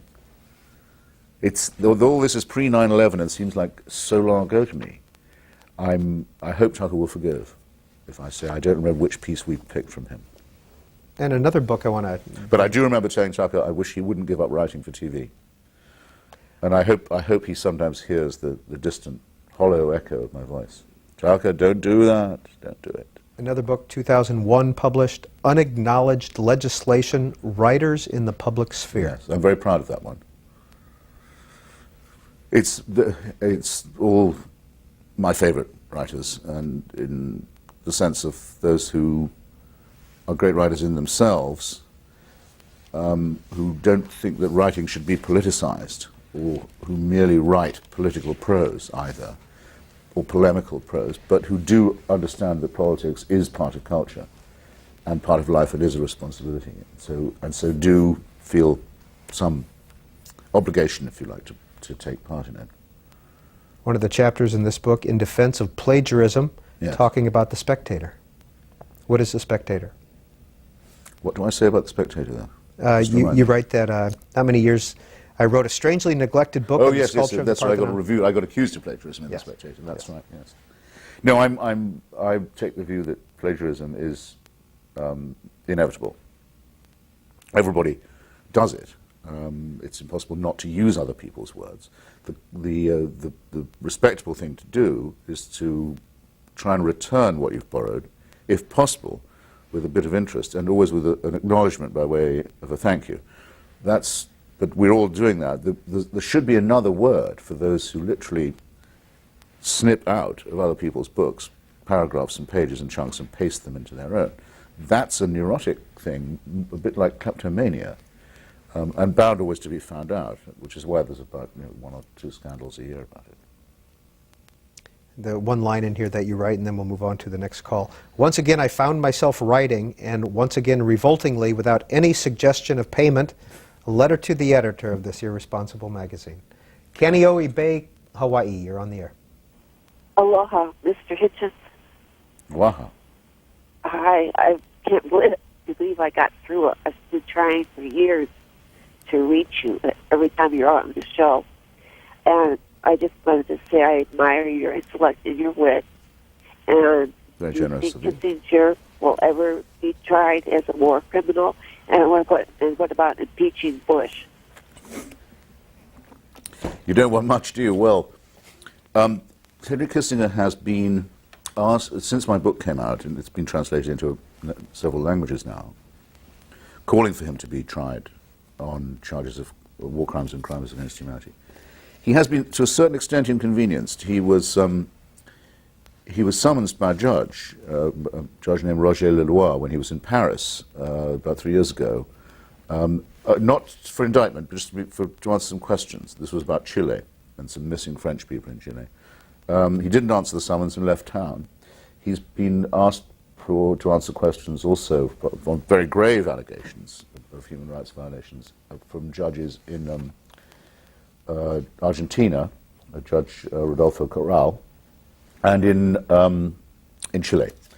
And there are other countries too where I know he wouldn't care to travel without a lawyer going with him at least. And a couple of countries I think he quite definitely decided he's not going to try and travel to at all.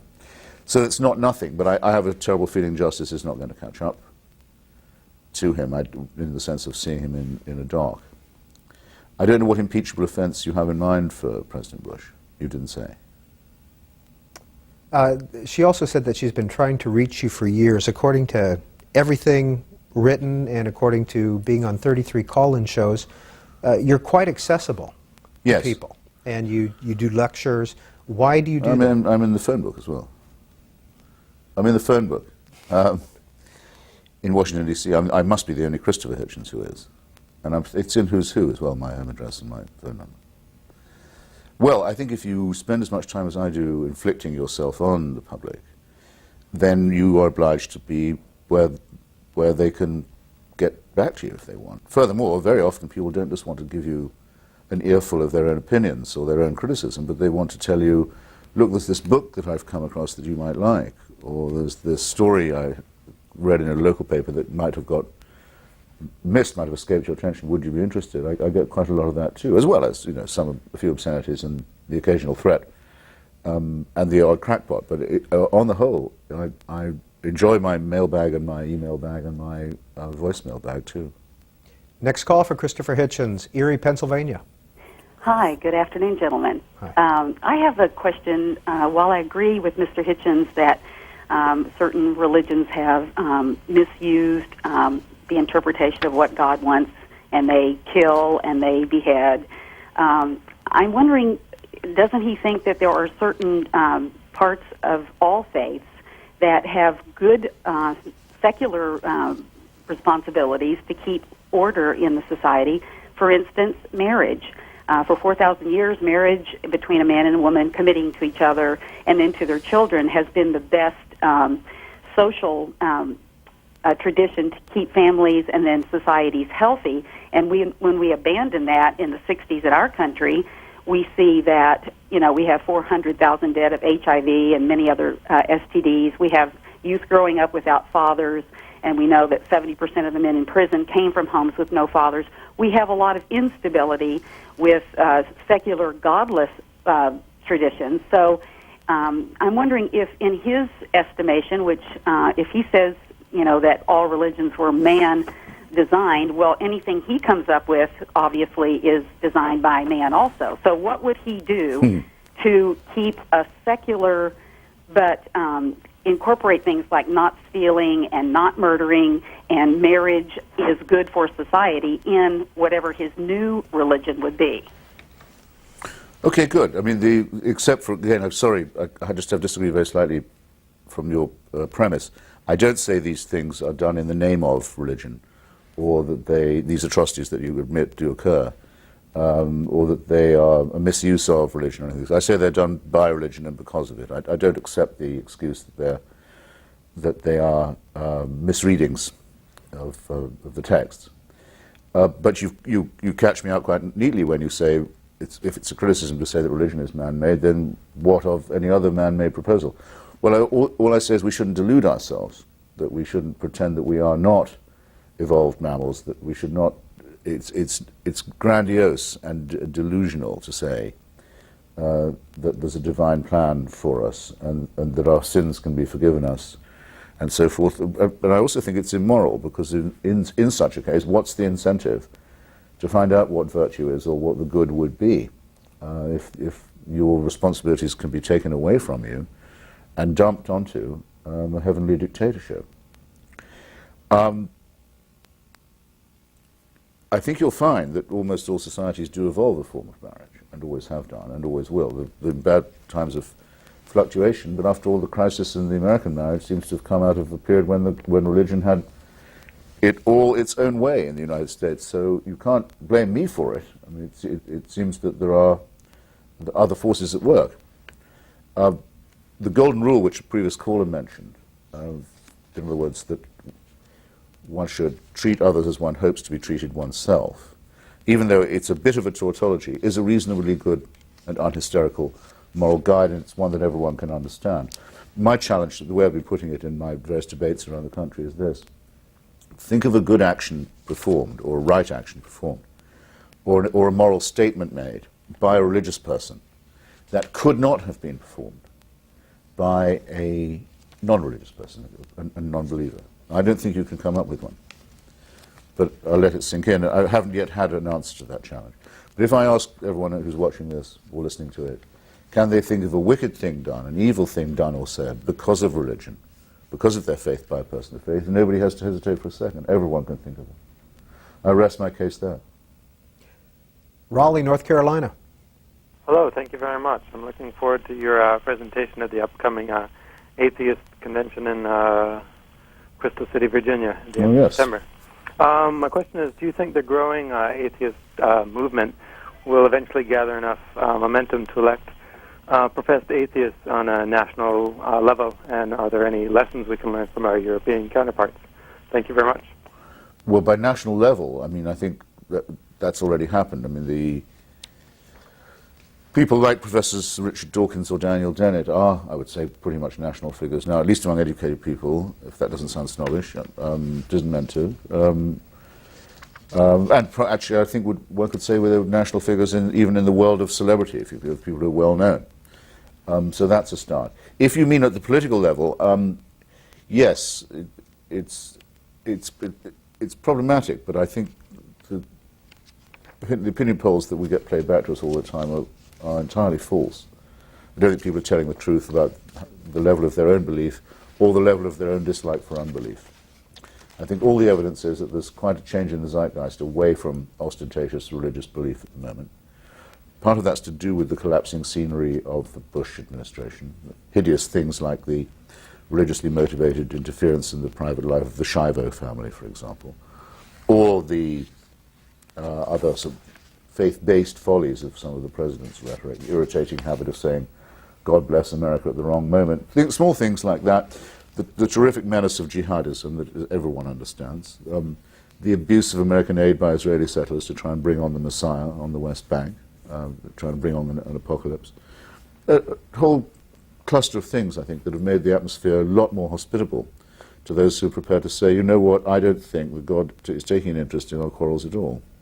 I think we'd be immediately nearer to solving them if we made that assumption. And there is no case where a secular society isn't superior to a theocracy. You can read it off as if it was a graph. So, then the question is, okay, could someone like that get elected president? I don't know. But I think if a person of average honesty and integrity and political skill, who had established a decent enough reputation on the issue, was to say, look, I have to tell you that I'm unconsoled by any faith, have no invisible means of support, I'd be very interested to see. I don't think many people would say, well, in that case, you can't be a good man. How does Mrs. Watts fit into that? Mrs. Watts was a good old lady, but she was, whether she knew it or not, she was teaching falsehoods to children, which is not a good thing to be doing. Religion often makes good people do bad things. Joe Wright emails in, I greatly enjoyed your views on religion and other matters. I'm a big fan of Robert G. Ingersoll, whose works I read as a teenager and whose works were fundamental to forming my view that all religion is irrational, if not outright evil. I was already at 10 years old an atheist. What influence, if any, did Ingersoll and the great British free thinkers, Chapman Cohen, for example, have on you? Chapman Cohen, much more. I have 2 books of essays by Chapman Cohen called Essays in Free Thinking. A brilliant guy. He was one of the successors of George Bernard Shaw, I think, as the National Secular Society in London. A very witty and a very trenchant essayist. And from him, from reading Cohen, I learned about Ingersoll, who it amazes me to find has been almost airbrushed from American history. I mean, there was a time, the late 19th century, when he was really a national figure, for other reasons, his gallantry in the Civil War, various other attributes he had.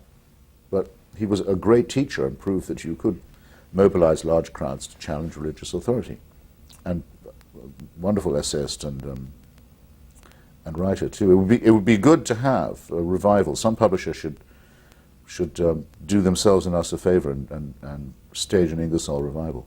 I think right about now would be a good time for it. Marie Stitt emails in, you pride yourself in being well-informed historically and have accumulated vast quantities of arguments of religion as dysfunctional. Are you equally versed in the functions of religion? Do you have a theory as to why the Christian Bible has been cherished over the centuries? Yeah, I certainly have a theory of why the one that I know best has been cherished over the centuries. I don't know which one she clings to, but I mean there are several. Most Christians are very amazed to find how many versions of the Bible there are. And you remember there was a famous woman, governor of Texas, who said, if English was good enough for Jesus, it's good enough for me. But the best version of the Bible in English, in my view, is the King James version. Ludicrously referred to as the St. James version in the New York Times the other day. It just shows how far things have slipped in our educational standards. But that's a translation, almost the only decent work of literature there's ever been, that's the result of the deliberations of a committee. About 10 men. I suppose you could say the Declaration of Independence was written by a committee. But apart from that, there aren't many great works produced that way. Hour and a half left in In-Depth. I was just going to say, if you don't, for me, the function, since you asked, is this. If you don't know the cadences of the King James Bible, I should say, then a lot of Shakespeare and Milton and John Donne and other things would be unintelligible to you. You have to know it to understand your own language. And that's what I think is its principal function. I think biblical literacy is very important. We'll be back to take your calls after this visit to Christopher Hitchens' residence in Washington.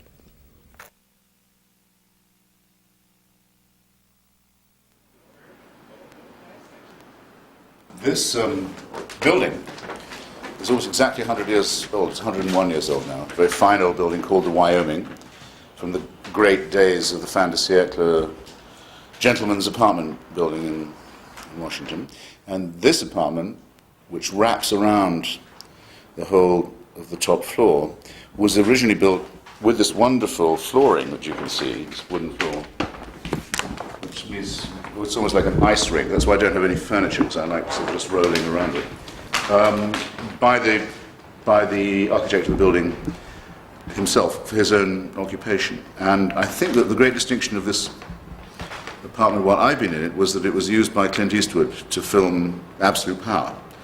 Actually, one of his less good movies. It's about an art thief in Washington, D.C. who needs a safe house. And the presidential motorcade goes up Connecticut Avenue. We often hear it somewhere central. And came back, having lent the apartment to the movie makers, to find that all these walls were covered with knockoff paintings of the treasures of the National Gallery that the Clint Eastwood character had stolen. And I was really hoping that the producer would let me keep them, but he had to take them all away.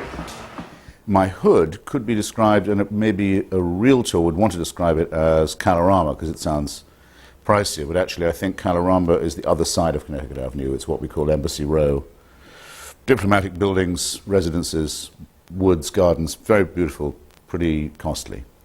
Then if you break to the right out of my front door and go along Columbia Road, you come to Adams Morgan, sometimes called Madam's Organ, to indicate that it's our sort of Bohemia, our Latin Quarter, our little West Village, if you want.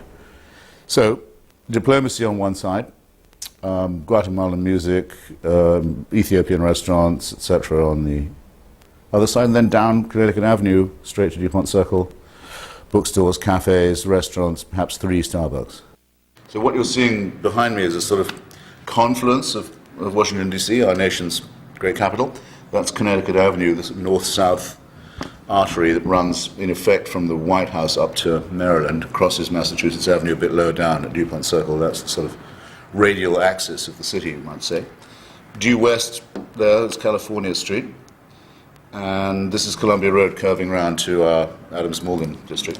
There's the Russian trade mission. I'm told that there is still an apartment in this building run by the National Security Agency to monitor the goings-on there from the days of the old Soviet Union. You probably can't see it behind me, but on the horizon is the Russian compound.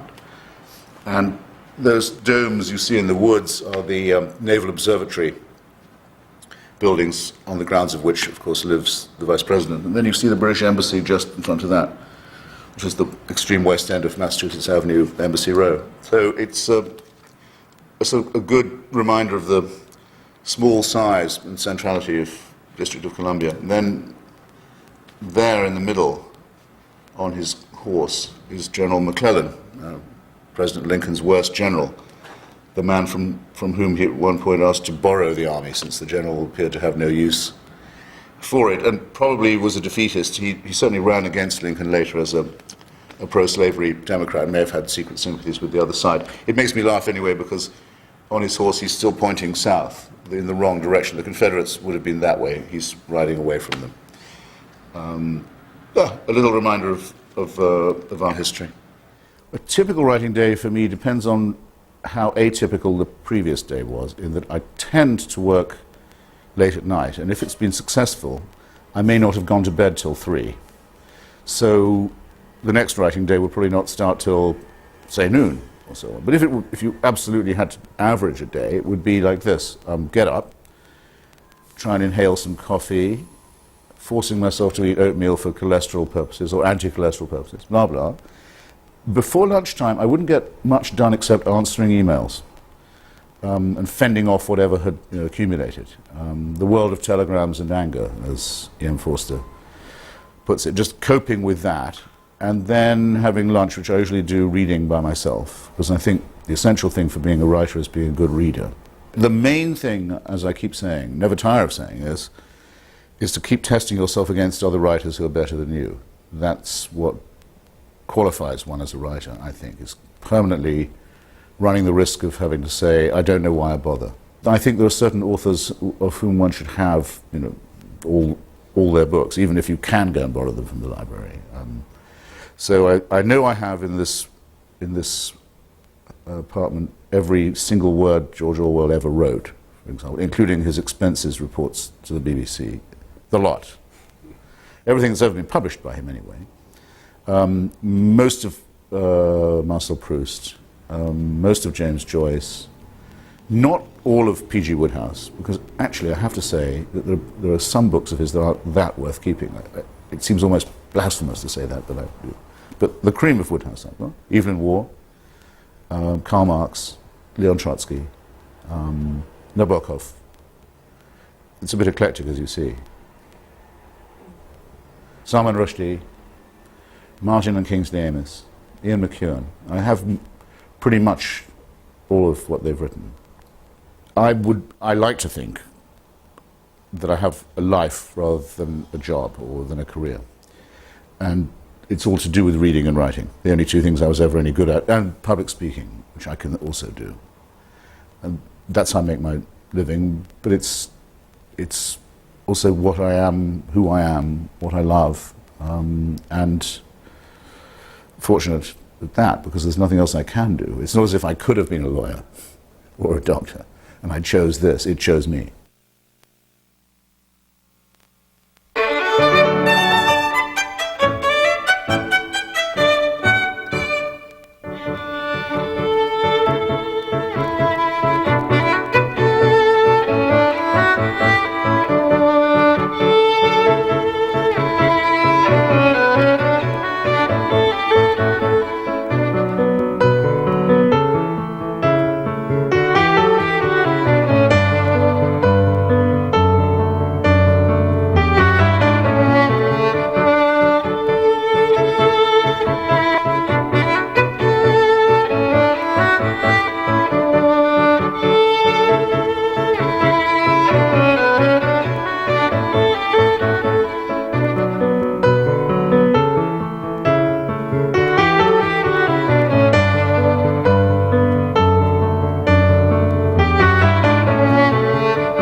Christopher Hitchens, another one of your books, Why Orwell Matters. Why does he matter? And who was he?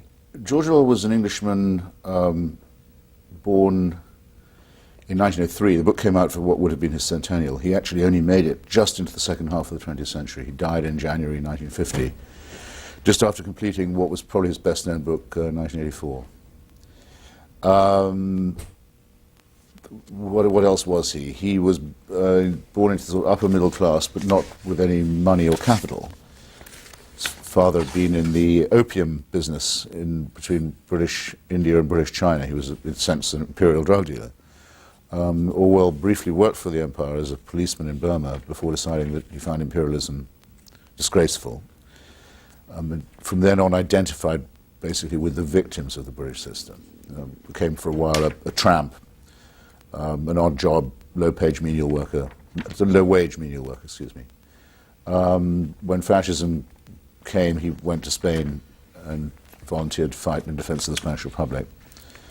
Got involved with a leftist militia that was opposed to the Communist Party in Barcelona. Got shot in the throat by the fascists, very nearly got shot in the back by the communists, and wrote a wonderful book called Homage to Catalonia, the best book written about the Spanish Civil War. Out of these experiences, the reason I say he's important, why he matters, is that of all the writers of the 20th century, when the big three issues of that century were fascism, communism, and imperialism, Orwell was the only one to have analysed all three of them correctly, in effect. That would be my view. With no more resources than a person of average integrity and intellectual honesty can bring to bear. He never had a steady job, he never had a steady publisher or a proper outlet. Often his books were banned or suppressed, or his articles went unpublished. So he's my exemplary case of how much a single individual with a bit of nerve and a bit of literary ability can do in a very short life. 46. If he were alive today, who would he be writing for? It's impossible. I have played that game, and you can up to a certain point, and people do, because of his reputation for integrity and prescience. A lot of people want to invoke him and have him on their side. I don't think it's relevant to ask anymore, because he would be more than 100 now. So the game stops, I think, a bit before that. I think, for example, Norman Podhoretz, who's another admirer of Orwell and, shall I say, rival of mine. Mr. Podhoretz and I don't agree on things. He says, for example, he's sure Orwell would have taken the Lyndon Johnson position, let's say, on Vietnam. I'm practically certain that he wouldn't. And he could have lived that long, because he was very, very hostile to colonialism in Asia, particularly the British, but even more so perhaps the French. And I think he would have understood very clearly that the origin of the Vietnam War is the attempt by the United States to resuscitate French colonialism in Indochina, and then to succeed it. Well, he wouldn't have been in favor of that to begin with. He wouldn't have thought it was a worthy enterprise, to the contrary. So I think one can, to that extent, predict some of his moves. But most of the real political positions he took are all you need. You don't need to speculate on what he might have thought. It's enough to know what he did think, and more important, how he thought. And basically what he did was educate us, especially in a wonderful essay called Politics in the English Language, which will be 50 years old, I think, I must check, this year. Educate us in, no, it must be more than that, I'm sorry. Educate us to see through the ways in which language is misused as propaganda. Just prior to our discussion now, we showed some of your favorite writers. And sorry, it must be 80 years or something since Politics in the English Language. I know it's an anniversary this year. Excuse me. No problem.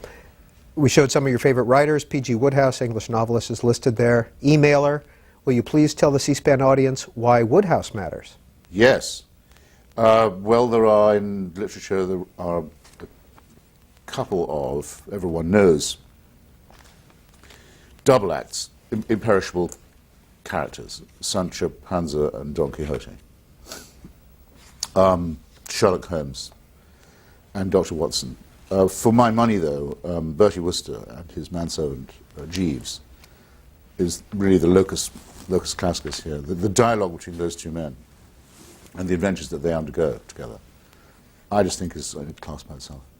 The one to read, if you can only pick one, the full-length novel to read, because there are many, many short stories, would be The Code of the Woosters. The absolute genius. Couldn't possibly be without it. We're going to put the phone numbers back on the screen in case you care to participate in our conversation with Christopher Hitchens on In Depth this afternoon. If If you live in the East and Central Time Zone, 202-737-0001 is the number for you to call. If you live in the Mountain or Pacific Time Zones, 202-737-0002. BookTV@cspan.org is our email address. Another email, this is from Barry Friedman in Tulsa, Oklahoma. I have this running debate with my in-laws, good Republicans all, over whether your hatred for the Clintons is greater than your disdain for Bush. Huh. Well, it's not really hatred for the Clintons. I'd prefer to say contempt for them. That's I mean, there was a fashion at the time for what was called Clinton hating, and often took a rather paranoid form. I didn't regard myself as part of that. It was contempt, really. And for the president, I'm not quite sure what the word would be. Because you see, I'm a single issue voter, and on the main point, which is the incompatibility between us and any totalitarian or terrorist system or state, I think he's essentially right. I mean, I think he feels that that has to be fought. Don't think he's particularly good at doing it, but that's a second-order question for me. And of course, I do have disdain and contempt and sometimes hatred for his awful piety and for his silly blatherings about faith, as if faith was a virtue in itself, which I simply don't think it is. If I come to you and say, hey, I'm willing to believe a whole lot of extremely important claims without any evidence at all, now will you respect me? I would say no. I would expect the answer no if I was saying it myself. Next call for Christopher Hitchens. St. Louis, you're on the air. Hi there. Good afternoon. Well, you just said the first thing I can agree with. I didn't vote for George Jr. or President Clinton either. We could have done without both of them. But I wanted to talk first about Mother Teresa. Can you hear me? Because I can't hear you. Yeah. Yeah, we got... Okay, Mother Teresa, three things. First of all, she felt God's presence in her life for a long time. You know, that's between her and God as far as I'm concerned. But she was inspired by God to begin her mission to the sick of Calcutta, and she never denied that it was God that inspired her. Secondly, the fact that we sell these high-tech weapons and financially have supported leaders like Hussein and the royal family of Saudi Arabia, you know, to keep the oil flowing from these countries, while they were having anything but democracies. That is why these people hate us. Why don't people say the truth about why they hate us? And last, you know, it's a sad day when, regardless of the fact that most Americans want us out of Iraq, believe it was a mistake, as long as the military-industrial complex, the American-Israeli lobby, and big business, they all contribute heavily to the politicians' campaigns, and these same outfits advertise in the media, and they want us in Iraq. So until they're ready to get us out of there, I'm afraid we're going to be there, and it doesn't much matter what we think anymore. Thank you, caller. A lot of ground to cover. No, it's not a question. I'd take it as a statement. Now we know what she thinks. We also know how she thinks. George Sim Johnston in the National Review said this about the missionary position. Mr. Hitchens is made uneasy by the thought that somebody somewhere is doing a good deed motivated by personal charity rather than statist ideology. Mother Teresa's Roman Catholicism also bothers him because it's obscurantist and retrograde, unlike, say, Marxism in the 1990s.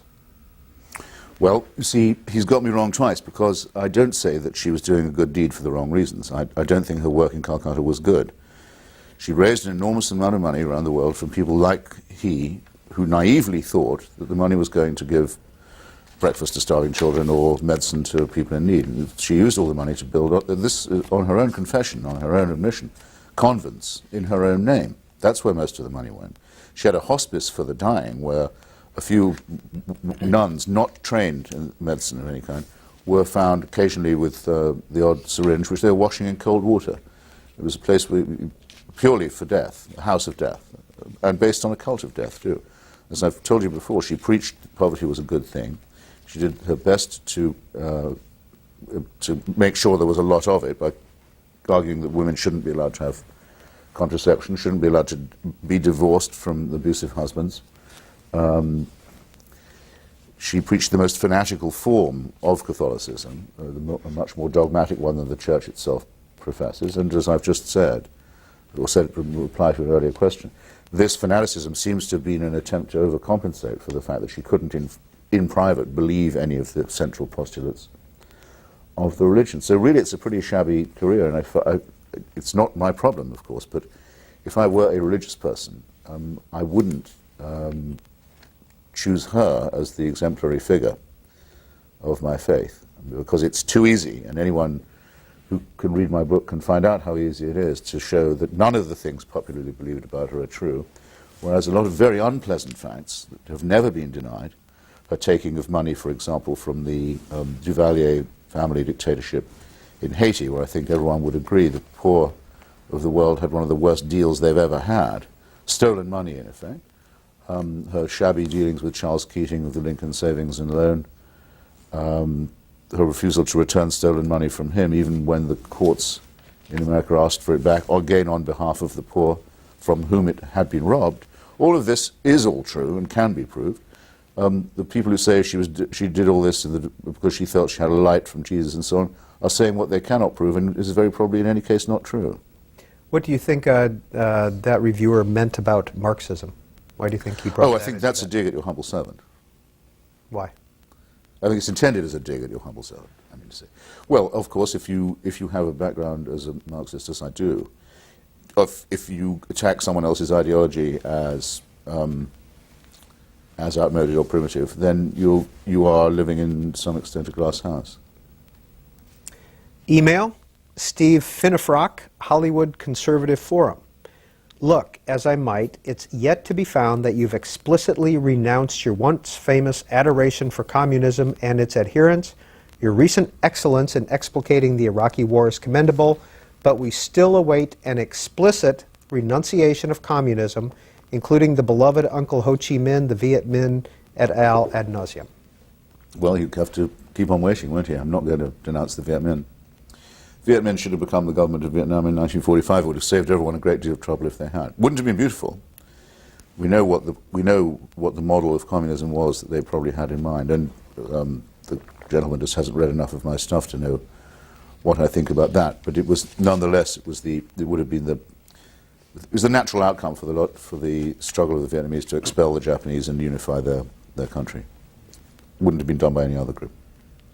Talked about this a little earlier, but just in case viewers are just tuning in, Doug Tarnopol emails, how do you explain your about face from courageous left-winger to obsequious neocon? P.S.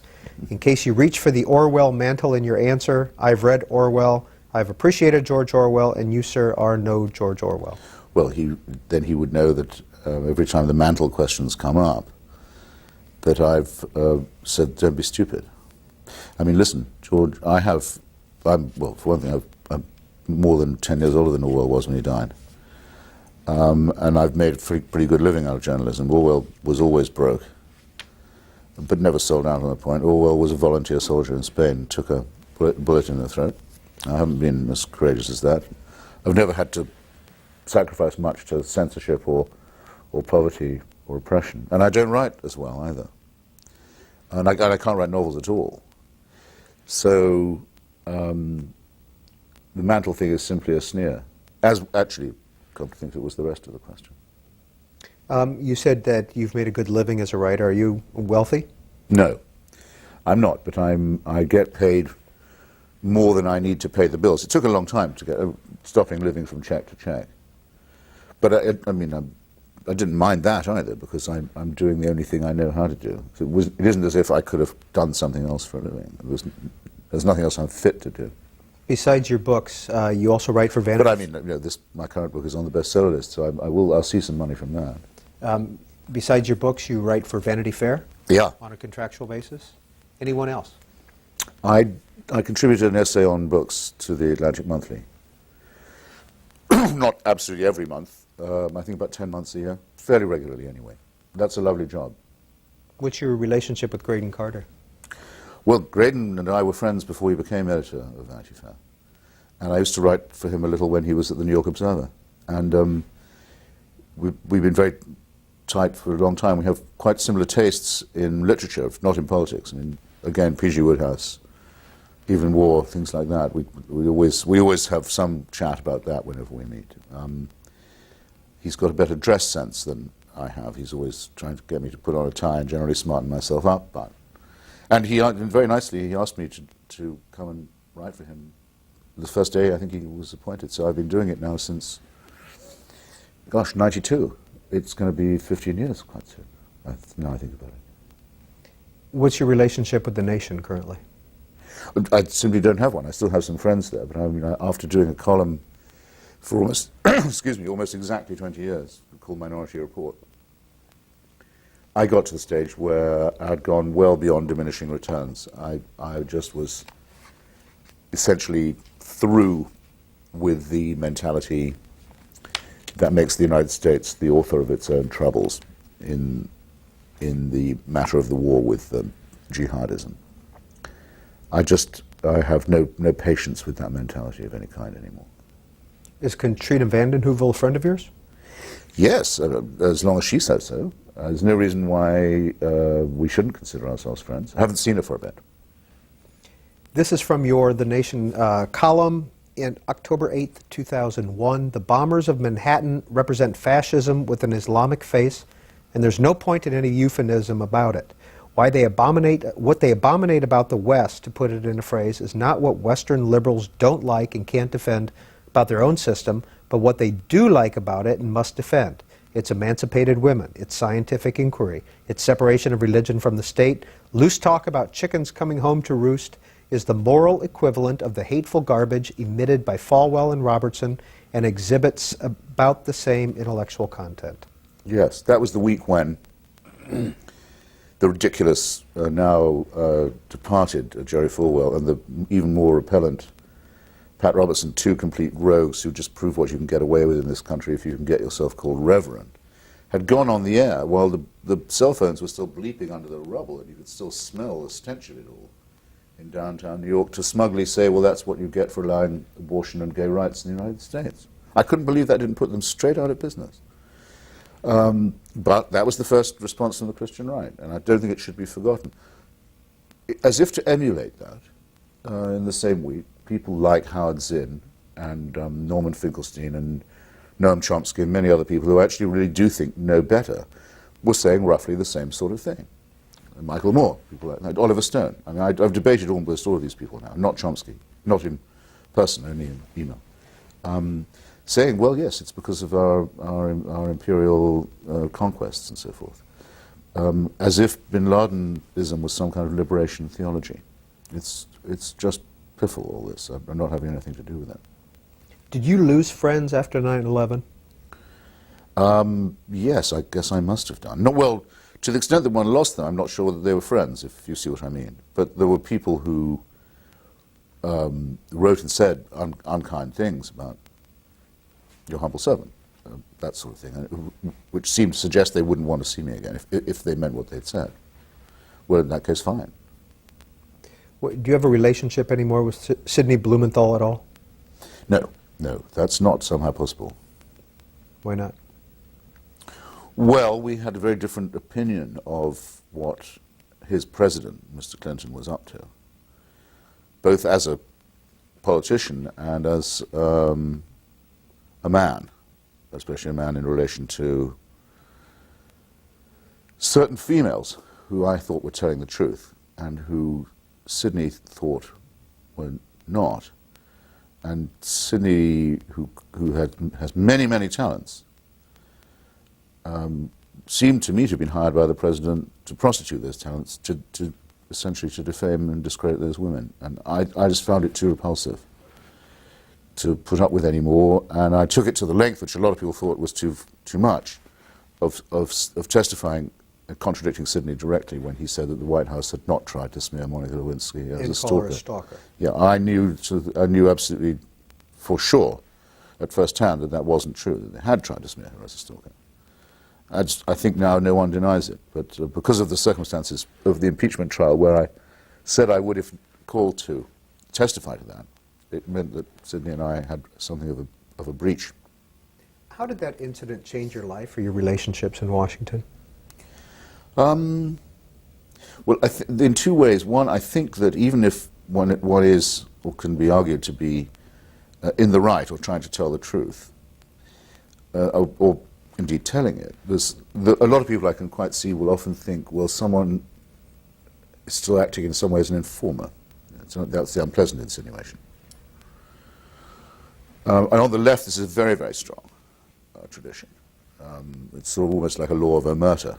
Anyone who testifies to a hearing is sort of like a fink, as a rat, as a stool pigeon. That's culture. So I got a lot of sidelong looks about that. And of course, there were many, many people who thought, and still think, that it was nothing to do with the performance of the president's responsibilities or with his performance as a politician. That he had this squalid side to him, and always had. But that's a different disagreement. Next call for Christopher Hitchens on In Depth, Rio Vista, California. Hi, Mr. Hitchens. It's a pleasure to talk with you. Thank you. I think you're a person of rare honor and integrity in the intellectual community, and as a religious person myself, I feel like your work helps me to hold myself to a higher standard. And I wondered if you're familiar with the work of Joseph Campbell and Ken Wilber, whose views, I think, basically say that the problem with religion is the mythic level of religion, which you so effectively criticize. And Campbell uses James Joyce, who I notice is one of your favorite writers, to bolster that opinion. So I wondered if you could comment about that, and thank you very much for your work. First, thank you for being so generous, and second, you catch me really forced to admit that I'm very underread on Joseph Campbell, and it's an omission I have thought of more than once of repairing. I know that he was something of a supporter of the psychological views of Carl Gustav Jung, of which I'm slightly suspicious, I must say. But I know also that he's written what seems quite provocative and interesting stuff about the role of myth and legend in forming religious orthodoxy. And I owe it to myself probably to be better informed the next time I get asked about this. Next call, Sarasota, Florida. Yes, can you all hear me? I'm calling on a... We're going to move on to Twin Falls, Idaho. Idaho, yes. You're on the air. Yes. We're openers, Mr. Hitchens. It's a great pleasure to speak to you, sir. Thank you. I am I'm hoping that I could at least have an intelligent question for you. Just from my own opinion, from what I am seeing of you, it sounds like you are somewhat of a dichotomy, and that it makes me, that's not bad, of course, but it does make you very complicated. I am wondering what relation or where do you put the Mr. William F. Buckley in his intellectual approach and his ideologies? Well, yes. Mr. Buckley was incredibly good to me when he was running Firing Line, his flagship TV show. And would have me on quite often. And I remember thinking with Firing Line, unlike a lot of debate shows on TV, if you left that studio thinking, damn, I wish I'd made that point or made that point that way, it was your fault. You'd had every chance to do it. No one was trying to hurry you up or shut you down or cut you off. It was very impressive, and I'm grateful to him for that style, and indeed the style in which, for the most part, he ran National Review. But I can't conceal the fact that, I mean, especially under his editorship, the National Review was the worldview of the Catholic right wing. I mean, not excluding General Franco and Joseph McCarthy, and I couldn't be further away from any interpretation of that kind.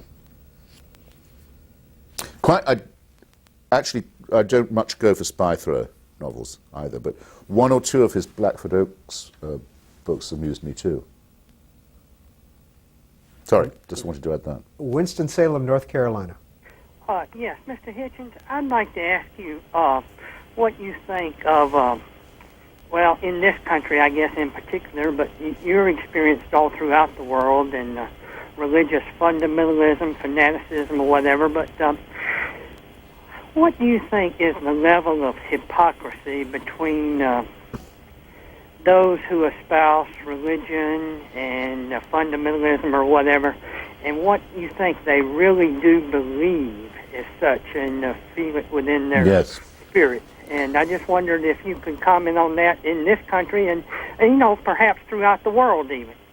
Yes, that's a very interesting question, and one has to ask it all the time, and it's been lent some point recently by the revelation of Mother Teresa's loss of it may not be correct to say exactly total loss of faith, but great loss of conviction of certainty in her faith. With someone like, say, Billy Graham, I think one can see all the symptoms of a self-conscious fraud. I mean, someone who doesn't believe any of this at all, but who's a reasonably good businessman. I have a reason for thinking that, apart from the terrible appearance that he gives in public, the appallingly phony appearance, I mean to say. There was a Canadian Billy Graham, a contemporary of his, who north of the border was that crusade embodied, called James Templeton, who wrote a memoir about the point when he himself realized that what he was talking was complete nonsense, and no sensible person could believe it. And he went to Billy Graham and said, well, look, here's what's happened to me. Can you really go on saying this stuff? And Graham basically says, it's too late to stop now.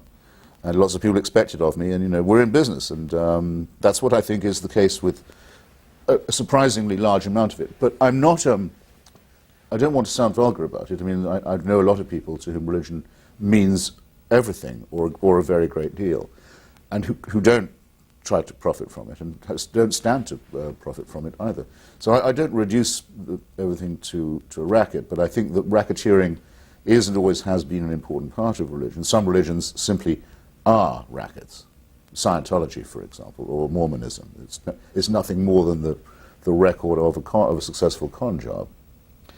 But the spiritual life can't be entirely reduced to that, and here's the problem. When you ask, do people really believe that, there can't be an answer to it, because they don't know any more than you do whether there was a virgin birth or a resurrection. If they say, I believe it, they're still believing in something that they have to know very probably didn't take place. So what are they asking us to believe? They're asking us to believe their propensity to faith, in other words, to take something on faith without argument or evidence. Well, if somebody wants me to believe that of them, that they will do that, then I will, but I feel that they're arguing against themselves and probably doing themselves an injustice. You think Billy Graham's an evil man? Yes, disgustingly evil man. I'll tell you again why I say that, choosing one out of a number of possible answers. I think that anti-Jewish prejudice is an unfailing sign of a sick and disordered person. There are some kinds of prejudice. For example, I don't terrifically like people from Yorkshire, as it happens. I don't know why, I don't. But I don't think that convicts me of anything really insanitary. I probably would be a better person if I liked more people from Yorkshire. Anti-Semitism isn't like that. It's a horrible, conspiratorial, pseudo-intellectual, mean-spirited, eventually lethal piece of bigotry. You read the stuff that Graham's been found saying to Richard Nixon on tape. You can get it from the Nixon Library now, on the Jewish question. Once you've got over the revelation, which wasn't much of a revelation to me, of what a squalid little bigot President Nixon was, I guessed I knew that, you find that he's outmatched by the way that Billy Graham talks. But doesn't mind, he does that in private and harbors that stuff in private, and then goes out and rakes in the cash for preaching brotherhood and compassion. It's enough to make you sick. Who's an American president that you admire? And there's no president who, however deserving of condemnation, who can't get Billy Graham to come to his side at just the point he is about ready to, or should be about ready, to be either impeached or to make some kind of public apology or change of policy. No, this sort of valet, this religious valet, is always at their hand, saying, no, I can make this look good for you. I can be your religious PR man. Power worshipper, cronyism, bigotry. It's a very unattractive combination. And then going around spouting lies to young people for a living, lying to the young for a living. What a horrible career. I gather it's soon to be over. I certainly hope so. Who's an American president you admire? Well, can I start from the beginning? I mean, sure. Yeah. Well, I didn't choose Mr. Jefferson as my subject. I was asked if I would do him. But he's clearly, in many ways, the most admirable because he's the most various. I mean, he could have been a great lawyer. He could have been a great architect. He could have been a great paleontologist. He could have been a great author in innumerable ways. He had a man of really extraordinary talent. The only thing he was bad at was his actual job, which was farming. But then the tobacco and slave economy sort of deserved to fail, I guess. And of course, his role in deepening and prolonging the institution of slavery is the great outstanding black mark against him. But he's the most extraordinary of the presidents, I believe, and certainly of the founding ones. Mr. Lincoln's the most probably absorbing one to study psychologically. Of the more recent ones, I think the man who used to live in my building, General Eisenhower, President Eisenhower. I see there's a new biography of him by Michael Corder to be coming out soon. I'm definitely going to see it because I have a feeling that he hasn't had justice quite done to him yet. Next call for Christopher Hitchens, Portland, Oregon. Yes, sir, I've enjoyed listening to you speak. I'd like to know of the politicians on the scene now, who would you vote for president in the coming election? I have no plans to vote for any of them. Are you going to vote? Probably not. Really? Look, well, I have a column, and I have people have me on TV, and I go on the radio all the time. I can tell people my opinions. I don't feel I have no means of expressing my preferences or my views, but there's no individual who could do that for me, who might hand my franchise and say, okay, I'd like you to represent me. No, none of this crowd anyway. But you're a citizen now. Yeah, I know. It's a waste, isn't it? It's a shame because I live in Washington D.C. where the vote is meaningless we're disenfranchised for Congress. Still have to pay taxes, we're disenfranchised. And I don't have a party affiliation, and there's no politician I like. But I will, of course, in the end vote for whoever takes the toughest line on Iraq. What about as a symbol of democracy? Well, I'm not. The funny thing is, you see, it's not yet clear to me who that will be, or even if there will be one. It's quite possible that there won't be a candidate who represents my views on Iraq. What about as a symbol of democracy, though? Isn't that important to vote? No. I know what you mean. I know that people say, think of all the struggles and sacrifices that it took. Well, these include my right to abstain. Cary, North Carolina, you're on with Christopher Hitchens. Yes, Christopher, thank you for your work and your appearance. I contend that the press in the USA is a quasi-governmental agency because of their constitutional protection, but they're unaccountable as the other three branches are. I think this is a serious lapse and causes a lot of damage. I think we need to reform somehow and make the press accountable. What are your opinions? Sometimes, I can't think of anything to say. Hardest thing to admit if you're someone like me, and especially if you're on the air, say nothing occurs to me. Joan Judge. Better that than blather than anything. Joan Judge, Hudson, Massachusetts. I once heard you call Colin Powell the world's most overrated human being. Would you comment on his role in perpetuating the Wilson Plame debacle? What do you think motivated him to let the country, not to mention the individuals involved, suffer through this ordeal? It's true. What I said about Colin Powell was that having more or less been elected as the most overrated man in the United States, he was going for the gold to be the most overrated man in the world. I don't understand it at all. It's all reputation as far as I can see, but basically done by kissing up and kissing down, and never better illustrated in this case than by his willingness to support the president when he thought things were going that way in Iraq, and then to subtly undermine him with a campaign of leaks and disinformation when things were getting sticky in Iraq. And the lady questioner is absolutely right. It is a scandal that Mr. Powell's best friend and colleague and protege, Mr. Armitage, always knew that he was the man who'd given Ms. Plame's identity to Robert Novak, and just watched many of his colleagues be put through a hideous legal mill when a word from him could have stopped the whole thing. A gigantic waste of government time, colossal waste of resources, huge acreage of tedium and misinformation in the press, which thought it had a story when it didn't.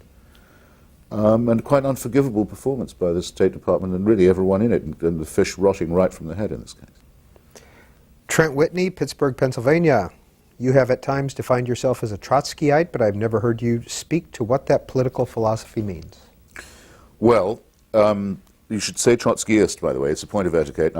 It's too complicated to explain. He does, I didn't. Oh, okay. But fine. he does, he got it right. Well, this goes back to something that seems rather arcane now, but was very vivid at one point, which was the split in the socialist movement between the supporters of Joseph Stalin and the supporters of what was known in Russia as the left opposition, whose leader was Leon Trotsky, one of the original Bolshevik revolutionaries and the founder of the Red Army, who, after being expelled from the Soviet Union in 1927, tried to set up an international revolutionary organization to oppose Joseph Stalin and his policies, and also to warn against the rise of Hitler. Trotsky's best writing, if you ever want to look any of this up, is his writing warning the German workers what would happen if Hitler came to power, and everyone else in the world too. By far the most prescient, more so than anything even that Churchill ever wrote. And it ended with Trotsky being assassinated on Stalin's orders in Mexico in 1940. In the meanwhile, Trotsky was involved with the sort of world of literary modernism. He, with André Breton, helped write a revolutionary manifesto about the arts. He was quite closely associated with the group around Partisan Review in New York, of the New York intellectuals, so-called Dwight MacDonald being one, Max Shachtman, trying to think of some others, Clement Greenberg. George Orwell considered himself to be, in a small way, a sympathizer with Trotsky. C.L.R. James, Victor Serge. So the word represents a sort of allegiance to a now buried and lost tradition of independent Marxist revolutionary thought and action, identified with a rather charismatic and rather,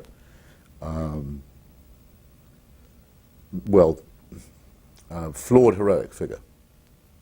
Sorry, if that answer sounds cryptic, I could just suggest that you had a look at Isaac Deutsch's 3-volume biography of Trotsky. It's called The Prophet. Very beautifully written account of his life and opinions. San Diego, you're on the air with Christopher Hitchens. Yeah, fun to talk with you. Would you comment on our American hubris in willingness to accept our loss of industrial economic competitiveness with more actively government-involved economies such as Japan and China? Also, tell about your writings for Free Inquiry, and have you read much of Isaac Asimov's non-fiction science writings? In reverse order, I once went to hear Isaac Asimov give a lunchtime talk at Columbia University in New York. It was in the early 1980s. It was an attack on the revival of the creationist movement. A very brilliant and witty talk. I'm not a science fiction reader myself. I don't even like the masters like Philip K. Dick and others. I find them very hard to read. I've never taken much stock in science fiction, but I've read some other polemics by Asimov, as well as seeing him give that very spirited address. And, well, my work for Free Inquiry, which is a wonderful magazine of humanist and atheist and agnostic writing, which everyone ought to subscribe to, is to contribute a column every other month or so, pointing out the wickedness of religion or advocating for reason in some other way. And it's very nice of you to notice it.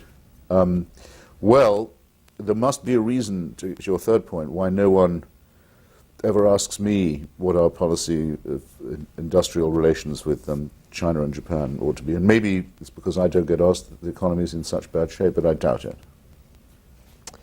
Another email, Mark Geigal from Beckley, West Virginia.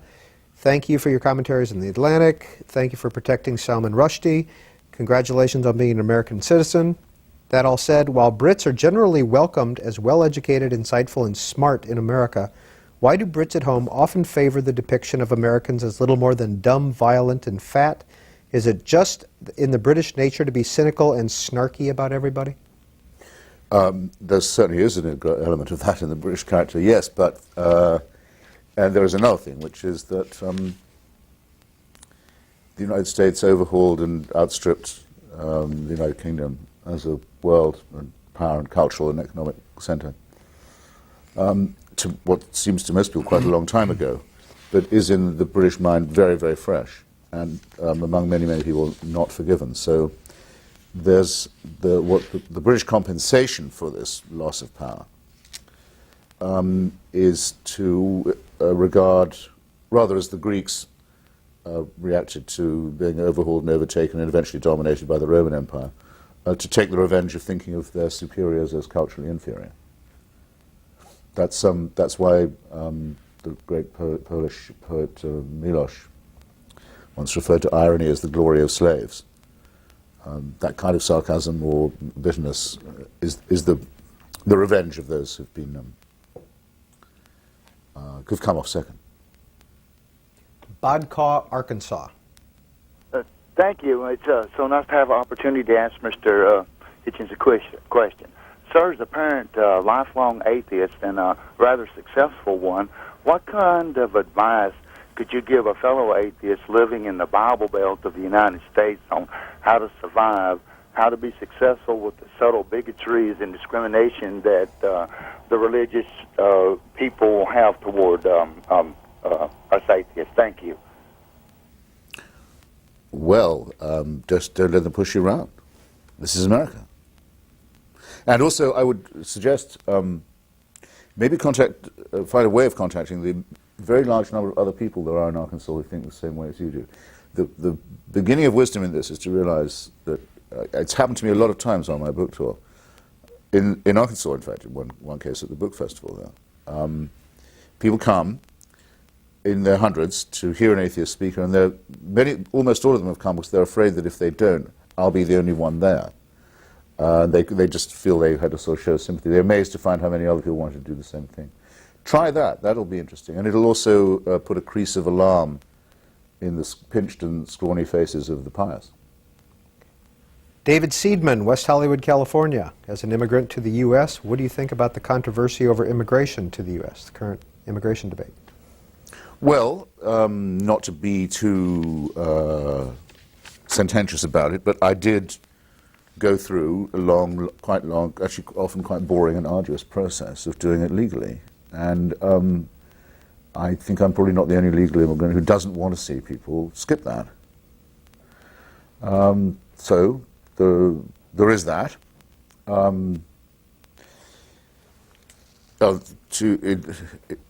Making, in a sense, the same point in a different way, no one who has been an immigrant, and after all, it wasn't that difficult for me to do it, likes looking down on other people who want to be immigrants too. The real question is, what are we talking? Are we talking about should there be any more immigration, which some people think there should, some should, or should there be any more illegal immigration?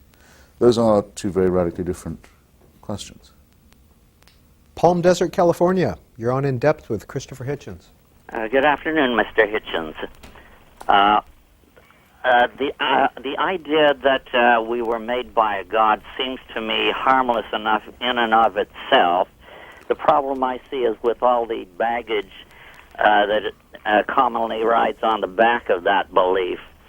That is adherence to a rigid body of doctrine or dogma, and obedience to an authority that claims God as its provenance. All through history, we've seen how that baggage has been abused in every faith that claims to be the true one. But I wonder if you wouldn't think that it might be possible to believe in a God and not be led by the nose, and isn't that the argument we ought to be having? Well, yes, and we touched on it a little earlier in the distinction I made when talking of Thomas Jefferson and Thomas Paine between deism and theism. There are those who say, well, look at the natural world, the order of the universe, etc., etc. You can't picture it without having some originating creator. But suppose you granted that deistic assumption, your work as a theist would be all still to come. You still have to prove this God knows you're here, or cares that you are, or is going to intervene in your life, or would answer your prayers, or even listen to them. That still hasn't even been properly suggested, let alone proved. So that might help to illuminate the distinction. However, if people say that we are literally made, in other words, with a purpose, fashioned by God, I think they commit two errors right away, which I'm sorry I think do lead to all the garbage and baggage that you identify, and to some worse stuff too. Here's why. It's at once, it's too masochistic and it's too solipsistic. In other words, it makes you, as the Quran says, fashioned from a clot of blood, or the Bible says from dust. That's what you are. And but incidentally, with original sin stirred in. So there you are, effectively a worm, the prisoner of an omnipotent dictator. But, as if to compensate for that sort of abject, groveling analysis of your condition, you're told that the whole universe is all about you, and that the God has a plan with you in mind, and that you're in some sense the center of things as well. Now, both of these things are extraordinarily unwholesome for the human personality, and they also are remarkably out of conformity with anything we can recognize as cosmic or global reality. Okay? That's why the religion really began to decline when it was revealed that the sun does not go around the earth, and by analogy and in general, that we are not the center or the object of things. The Big Bang did not occur so we could be here. The process of evolution did not occur so that I could be sitting here now. We get over that idea, these crazy self-centered ideas masquerading as humility and modesty, we'd be intellectually and morally much better off right away. The word, the concept of solipsism comes up a lot in your writing.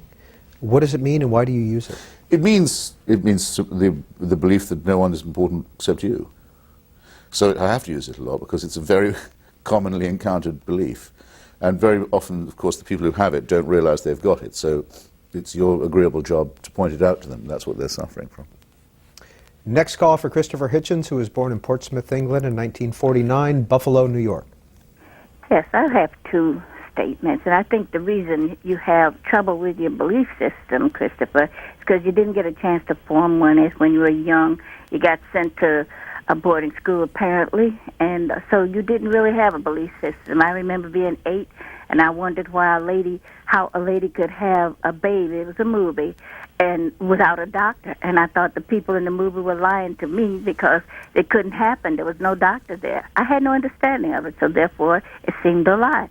But I tell you, faith comes from experience. The people are not reading things and believing it. It comes from experience. I saw my mother pray, so that's where I learned it from. I saw her pray every night, kneeling, until she got too old to get up. Then she would kneel in bed. Then I had to try it for myself because I got so sick and I couldn't get well. And I finally did get well. It was a mental thing, and I finally recovered. And it took some months to do it, or a lot of long weeks, but I just woke up one day and I was well.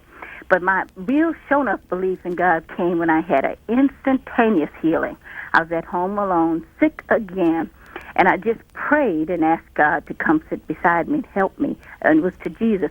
And I felt the heat like they always explain it was, come over me. And I mean, it was momentarily. I was sick one minute and well the next, and I just got up and went to sleep, and the next day I went to work. I was totally, instantaneously healed. Black people have to believe in God, or else we'd still be in slavery. There is a God. You just don't know. And if you want to know if it's true, put it to the test. Try it. Pray sometime and see if anything happens. It's happened enough for me that I can't have a doubt. And the same is with psychic phenomena. If something has happened to you, a thing happens, and then it comes to pass. You dream a thing, and it comes to pass more than once. It has to be a fact. It can't be a lie. Thank you, caller. No response? No, I take it as a comment. Have you ever prayed?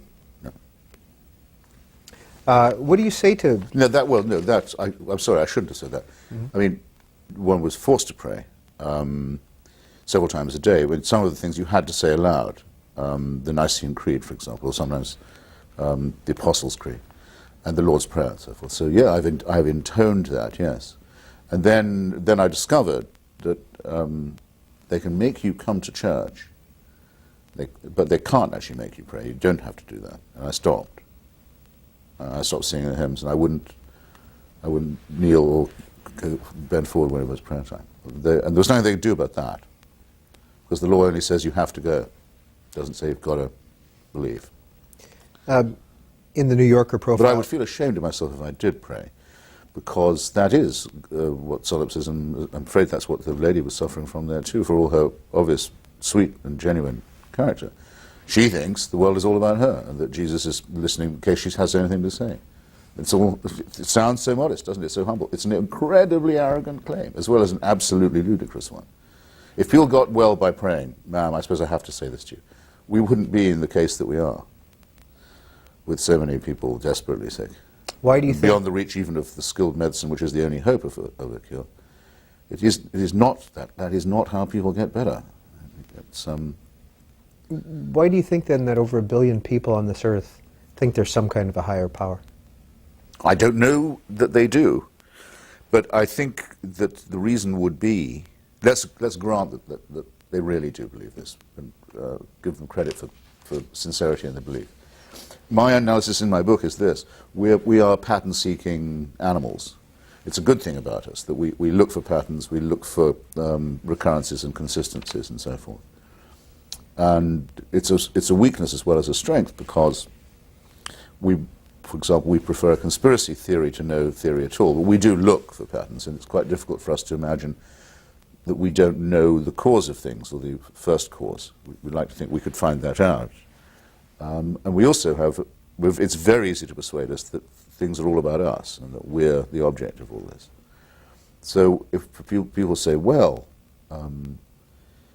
look, the stars move in a predictable way, the seasons move in a predictable way, there must be some system here, it must mean something, it must have been started by someone. Now, as you know, all of these are completely unwarrantable assumptions, but the counterintuitive is the problem with the truth of it. And not only that, but I might be the winner in this destiny, and it might be all about me, and my God might turn out even to be the strongest one. Have you ever written about your mother's suicide? I've written about it, no. You talked about it last year in the New Yorker profile.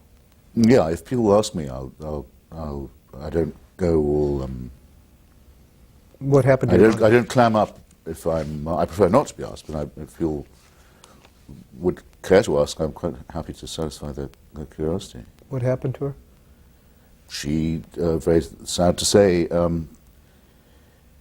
in a moment of extreme unhappiness with a man who she had thought would be a better man than he was. In despair, really, at the end of a love affair. With him, about to want a suicide pact. So I think she felt that that this had been a failure, she wasn't going to get another chance to be happy. And I think she was in many other ways at that time quite overwrought. And she went back to the place where she'd been happiest, with him. And I have a feeling, I can't prove it, but I have a feeling he slightly talked her into it. It wouldn't have been in her nature to take her own life, but I think she was very suggestible at that point as well. So, that was when I was, it was 1973, I was 24.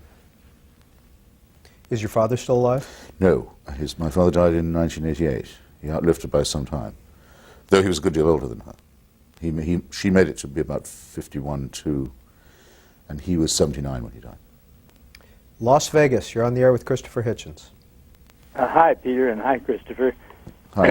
Christopher, I've been an admirer of yours for more than 20 years. I particularly admire your vocabulary and the forceful and witty ways you express your opinions. Too kind. I have a couple of questions about our military today. I'd like to hear your comments on the model of the all-volunteer Army supported by independent contractors who are doing the work that used to be done by soldiers.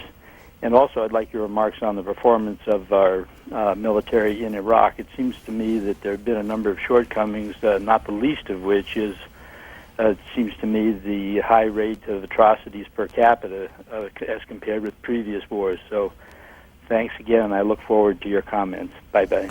Well, on the all-volunteer Army, I'm a supporter of that on principle. I agree with the finding, oddly enough, of Nixon's commission on the draft, that it should be abolished as constituting involuntary servitude, which cannot be imposed upon any American.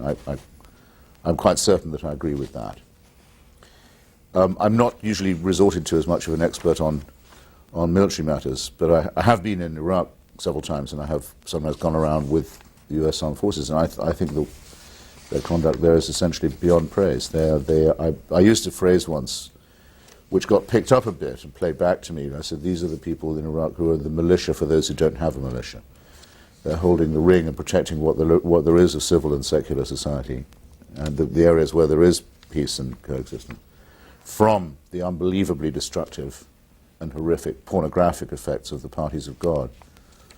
I resent what you say about the atrocity count. I think it's remarkable how little of that has been, and how with fairly rigorously, at any rate, not with exemplary rigor perhaps, but with considerable rigor, such instances have been checked out, tracked down and punished. Though I probably would have to agree with you that that could have been done with a bit more severity. On the contractor question, I've got great misgivings. I mean, it won't surprise you. Some of these characters are very good at what they do in providing security and so on, but they're not accountable. We don't have any real oversight over them, and it's also, it seems to me, too extraordinarily great an opportunity in a society as imploded and maimed and corrupted as this for corruption. So that gives me pause, I have to say. Another email, Jim and Maya in Philadelphia.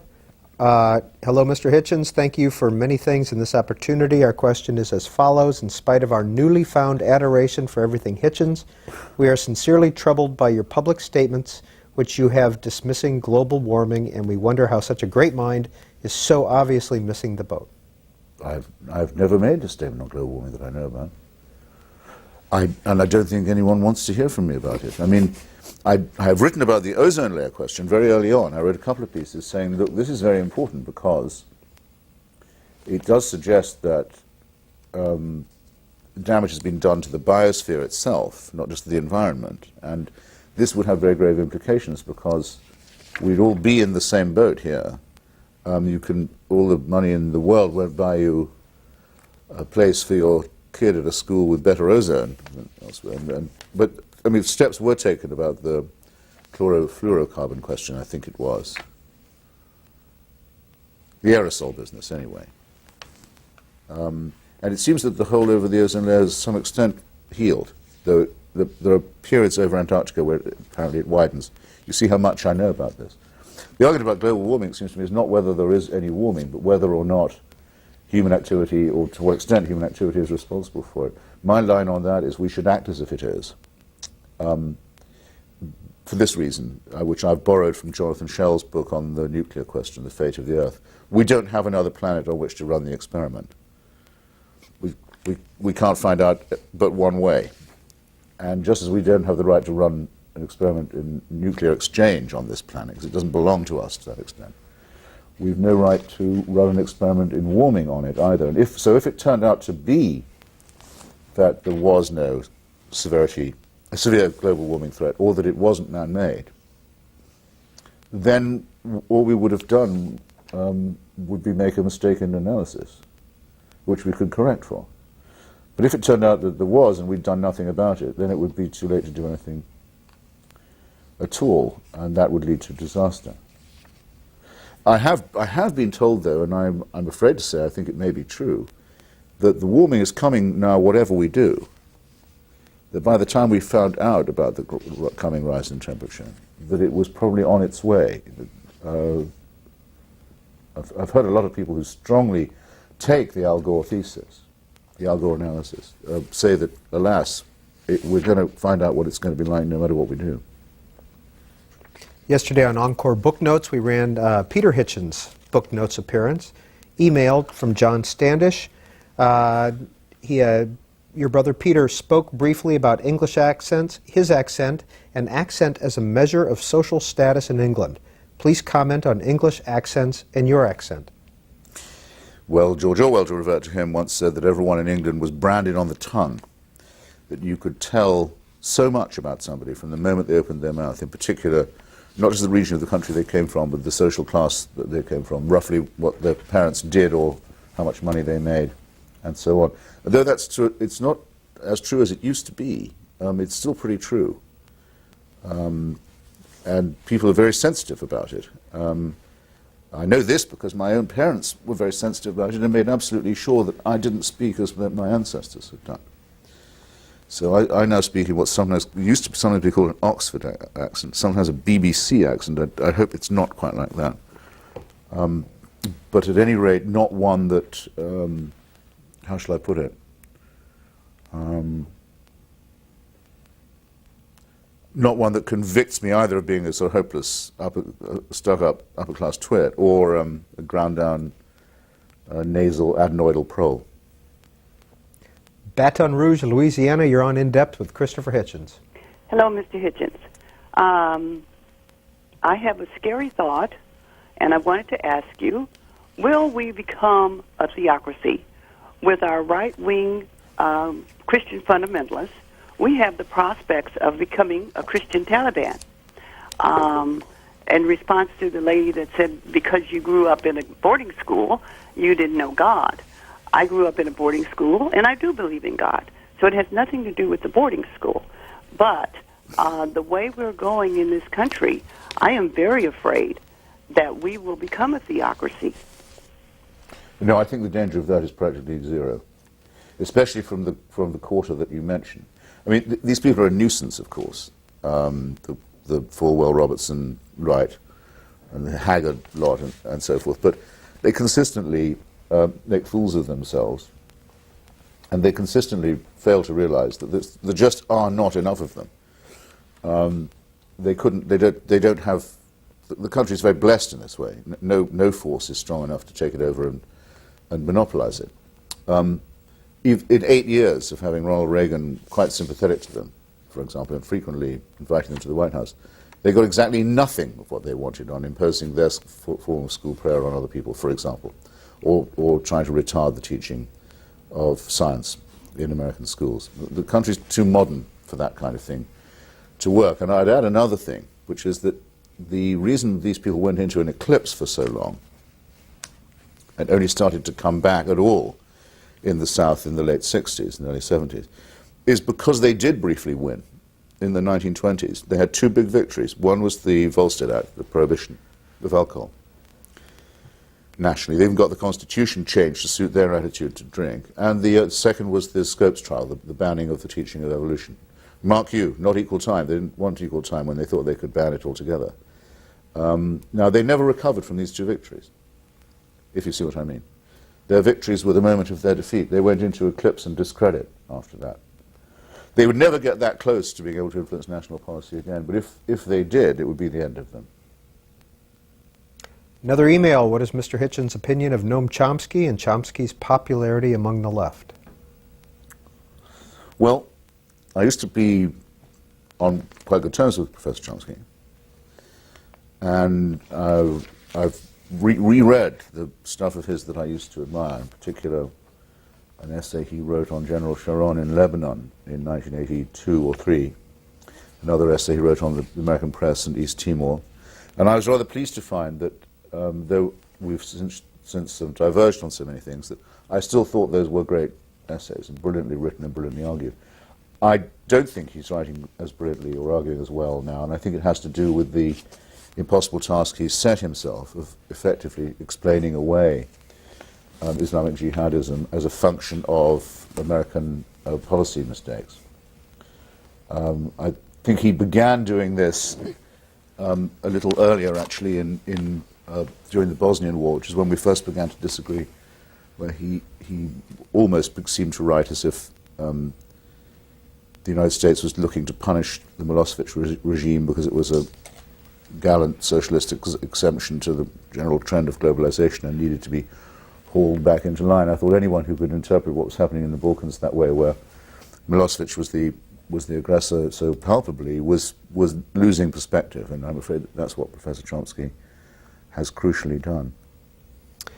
Another email. I would like to know, in fact, I simply must know, if Mr. Christopher Hitchens considers himself a happy person. Which among alcohol's many charms is that which most appeals to him? And if drink has played any role in saving him from Jesus in the fashion that Jesus saves others from drink? Well, my favorite miracle in the New Testament is, of course, the one at Cana, which is a tribute, actually, to a thing that's very often overlooked, which is the influence of Hellenism and the Greek style in Palestine in those days. I mean, the tributes paid to wine. That's what the Passover Seder is borrowed from the Platonic Symposium. Wisdom and happiness are supposed to come to you when you're lying comfortably around with a glass of wine. It is one of the very, very, very few charms of Christianity that it doesn't repudiate that. A lot of its Protestant adherents do, of course, and of course the Muslims do. But I've often asked myself if happiness is what I'm interested in. I mean, if it's what I want, I think I'd rather say I'm looking for satisfaction rather than happiness. And whenever you ask if you're happy, as you probably know if you've ever tried it, you're about to make the discovery that perhaps not as much as you thought you were, or you wouldn't be asking. The mind is on such a knife edge. I don't think I can say much more. I'd have to say so much more than that if I've said any more, so I'll stop. Except for, as for the drink, I don't know why the word is out, you know, that I sort of can't manage without a glass in hand. I can take a cocktail if I have to, and I think it's certainly very rude to refuse it if it's offered. And I think that food tastes much better with wine. I think a meal without wine is like a day without sunshine, but I live in Washington, D.C., where 2 glasses of white wine at lunch would be considered an unbelievable debauch. So it doesn't take much to get a reputation for being a boozer around these parts. Back to the New Yorker profile Yes. from last year. Your wife said to the author of this, Blue said to me once in a while it seems like he might be drunk. Aside from that, even though he's obviously an alcoholic, he functions at a really high level and doesn't act like a drunk. Again, this is coming from your wife. So the only reason it's a bad thing is it's taking out his liver, presumably. It would be a drag for Henry Kissinger to live to 100 and Christopher to keel over next year. Hitchens, too, brought up the topic of alcohol before I did, the writer. You're going to want to talk about this, he said, not wrongly, pointing at his glass. A writer likes a cooperative subject, but it can be disrupting to make a portrait in the shadow of a gigantic self-portrait. He was not a piss artist, he explained, someone who can't get going without a load of beer, who's a drunk, overconfident, and flushed. I can't bear that. He went on, I know what I'm doing with it, and I can time it. It's a self-medicating thing. It says also that when Mel Gibson was arrested, your comment was, and he blew a .12 in the breathalyzer, that's as sober as you'd ever want to be. Yes, charming. My wife doesn't touch the stuff, so she doesn't know anything about alcohol at all. And my doctor just says that either people are slandering me or I've got something miraculous going on with my liver, because he says it oughtn't to be true how good it is. The thought, though, that Carol puts in about it would be terrible to be outlived by Kissinger or others for any reason at all is very much with me. So what I really need to do is lose some weight. As you can, I'm sure, and all your audience can see, I've been getting away with murder for years, but just not taking any exercise at all. I think that's where I ought to probably haul up my slacks a bit. Do you consider yourself an alcoholic? No. I mean, have you had a I'm not drink even yet sure. today? I'm not even sure there is such a thing. That may be all sort of cultish hooey, the Al-Anon and Alcoholics Anonymous stuff. If I see someone, lying on the street, smelling and unable to move, and so I'm not sure that person's an alcoholic. They may be trying to drink themselves to death, or be on the way towards doing so. If I was told I couldn't have a drink for the rest of today, I would feel slightly uncomfortable. But it wouldn't be at all difficult for me to get through it, or indeed for the rest of the week. I remember a very annoying week in Libya once, where I hadn't been able to smuggle any booze in, and couldn't get any homemade brew from the Palestinians there, as I had been able to That's a week I wouldn't terrifically want to go through again. Have you had a drink today? No. Next call for Christopher Hitchens, Huntersville, North Carolina. Hello? You're on the No, air. but I would have done if it wasn't for you. It's already 3 o'clock. I would have had one before lunch, yes. Excuse me. Go ahead, caller. Okay. All right. Well, I just want to say that after the 2004 elections, I kind of wrote off God, or the ABC elementary version that we're taught here in the U.S.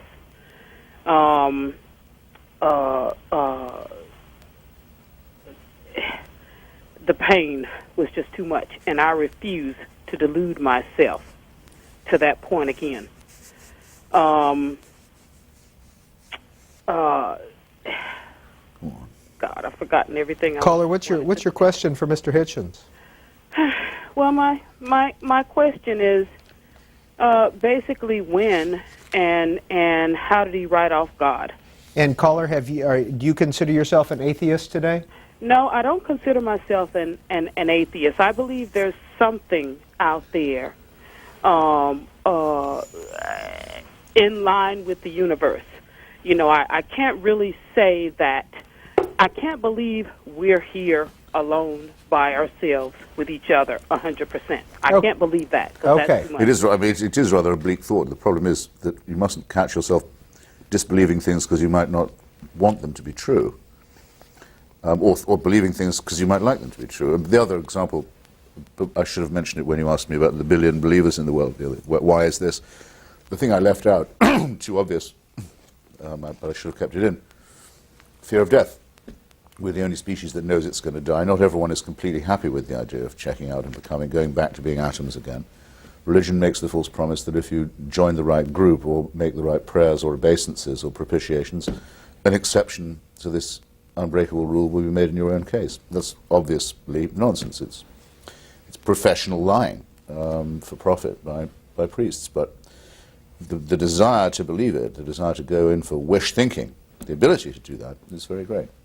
She wanted to know when I wrote it off. Well, I've already told you. She perhaps wasn't tuned in when we did old Mrs. Watts, Mrs. Jean Watts. But it's more a matter of realizing that I didn't believe it than having believed it and repudiating that. That was, for me, a realization of unbelief rather than a conversion experience. There are, just as we keep on being told, well, but think about how many people are faithful and religious. Well, if that's a point, which I doubt it is, then it must also be a point that there are many, many, many of us who are so constituted that we can't believe this nonsense. It doesn't make any impression on us. It's white noise. It rolls off like water off a duck's back. And we are made in the image of God too, I presume. So he must have wanted at least to be some people who weren't taken in. Mr. Hitchens, several hundred emails have come in during this show, a lot of them dealing with Iraq, a lot of them dealing with the question of whether or not you would support a war today, knowing what we do know now. And I also would like to get a response to this, which you wrote in 1976 in the New Statesman. Saddam Hussein, who has sprung from being an underground revolutionary gunman to perhaps the first visionary Arab statesman since Nasser. Yeah. I was in Iraq when he was still the vice president of the country. There was a rather senile president. It was quite clear that this very charismatic character was taking over the Iraqi. I think it was my second visit to Iraq. And I wrote a piece that I think was too uncritical of it, but I don't think was, as a piece of reporting, wrong. I mean, Saddam Hussein did emerge as a very important leader in the Arab world beyond the borders of Iraq. More's the pity. I think at the time, to make a full confession as well, I probably was more influenced than I should have been by the Ba'ath Party's claim to be secular. Well, to the question of if I'd known what we all know now, the answer, of course, still has to be yes, because the argument is not about how well are things going or how well might they go. The question is whether a confrontation with the Saddam Hussein regime is or is not avoidable. And my answer to that question would have to be, no, it was not avoidable. It was, in fact, something that we had put ourselves in a very bad position precisely by trying to avoid in 1991 and subsequently. That there was going to have to be a reckoning, and that it would be better that it be on a time and terms of our choosing than on his, as all the previous confrontations have been. Anyone who says they think the confrontation could have been avoided is just not to be taken seriously. Well, given that we did have the opportunity to pick the time and place ourselves, it makes it all the more mortifying that the execution of the thing, the planning and execution of it, was so unbelievably bungled. I mean, I'll give you an instance. I talked to some of the people who were involved in planning for the war in Washington when the planning was underway, and I would say things like, well, look, I want you to be assured that we're not going to betray the Kurds again, that we won't let the Turkish army form part of our intervention in northern Iraq, that we won't compromise ourselves in that way, and all kinds of other quite highly political assurances about the liberation of Iraq. That, you know, there would be early elections, that there would be no censorship, and all this kind of thing. It didn't occur to me to ask, and I presume the Army Corps of Engineers can get the lights turned on in Baghdad fairly easily. I didn't ask that. First, I didn't think it was really my business. I mean, the Army Corps of Engineers is not something I know a huge amount about. But I would plead guilty to saying I made the assumption that they would be able to do the elementary can-do stuff, and they haven't been able to. Now, this again isn't all our fault. It is the fault of a society that's been run hopelessly into the ground, well into the ground, by 3 decades of fascism and war, and by the private ownership of all its resources by a crime family. But still, there have been failures of what I would just call elementary competence that make one whistle, and that have of course, had the terrible effect of discrediting what could have been a wonderful moment, not just for Iraq, but for the region itself. And at a moment also of great pride for us, because I think it was and remains a noble undertaking. We're out of time. Here's the commercial, edited by Christopher Hitchens and Christopher Caldwell, Left Hooks and Right Crosses, The Trial of Henry Kissinger. Unacknowledged Legislation, Writers in the Public Sphere, came out in 2001. Thomas Jefferson, Author of America, this is a part of the Eminent Lives series, came out in 2005. Love, Poverty, and War, Journeys and Essays. Blood, Class, and Empire, The Enduring Anglo-American Relationship was the original title, and then it got changed, did it not? Blood, Class, and Nostalgia was the original title. And the Elgin Marbles, Should They Be Returned to Greece? What is this very quickly about? It's actually Elgin, it's a hard G. Okay. He's the English lord, Scottish lord to be exact, who removed most of the sculpture of the Parthenon. Actually almost exactly half of it, and took it to his private home. It's now held by the British Museum. The view of some of us is that the sculpture was supposed to be carved as a unity, and it should all be in one place, and that place should be Athens. Blaming the Victims. This is edited by Edward Said and Christopher Hitchens. Letters to a Young Contrarian. This is Why Orwell Matters.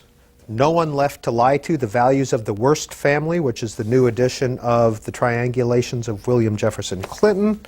Prepared for the Worst, Selected Essays and Minority Reports. A Long Short War, The Postponed Liberation of Iraq pamphlet. Thomas Paine's Rights of Man. One of his newest, God Is Not Great, How Religion Poisons Everything. We also have The Missionary Position about Mother Teresa. And something coming out in October, The Portable Atheist, Essential Readings for the Non-Believer, selected and with introductions by Christopher Hitchens, who has been our guest for the last 3 hours on In Depth. Thank you. Oh, it's been a joy. Thanks for having me.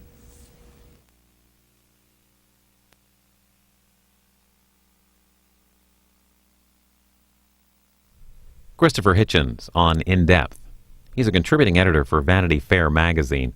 For more of his work, visit vanityfair.com.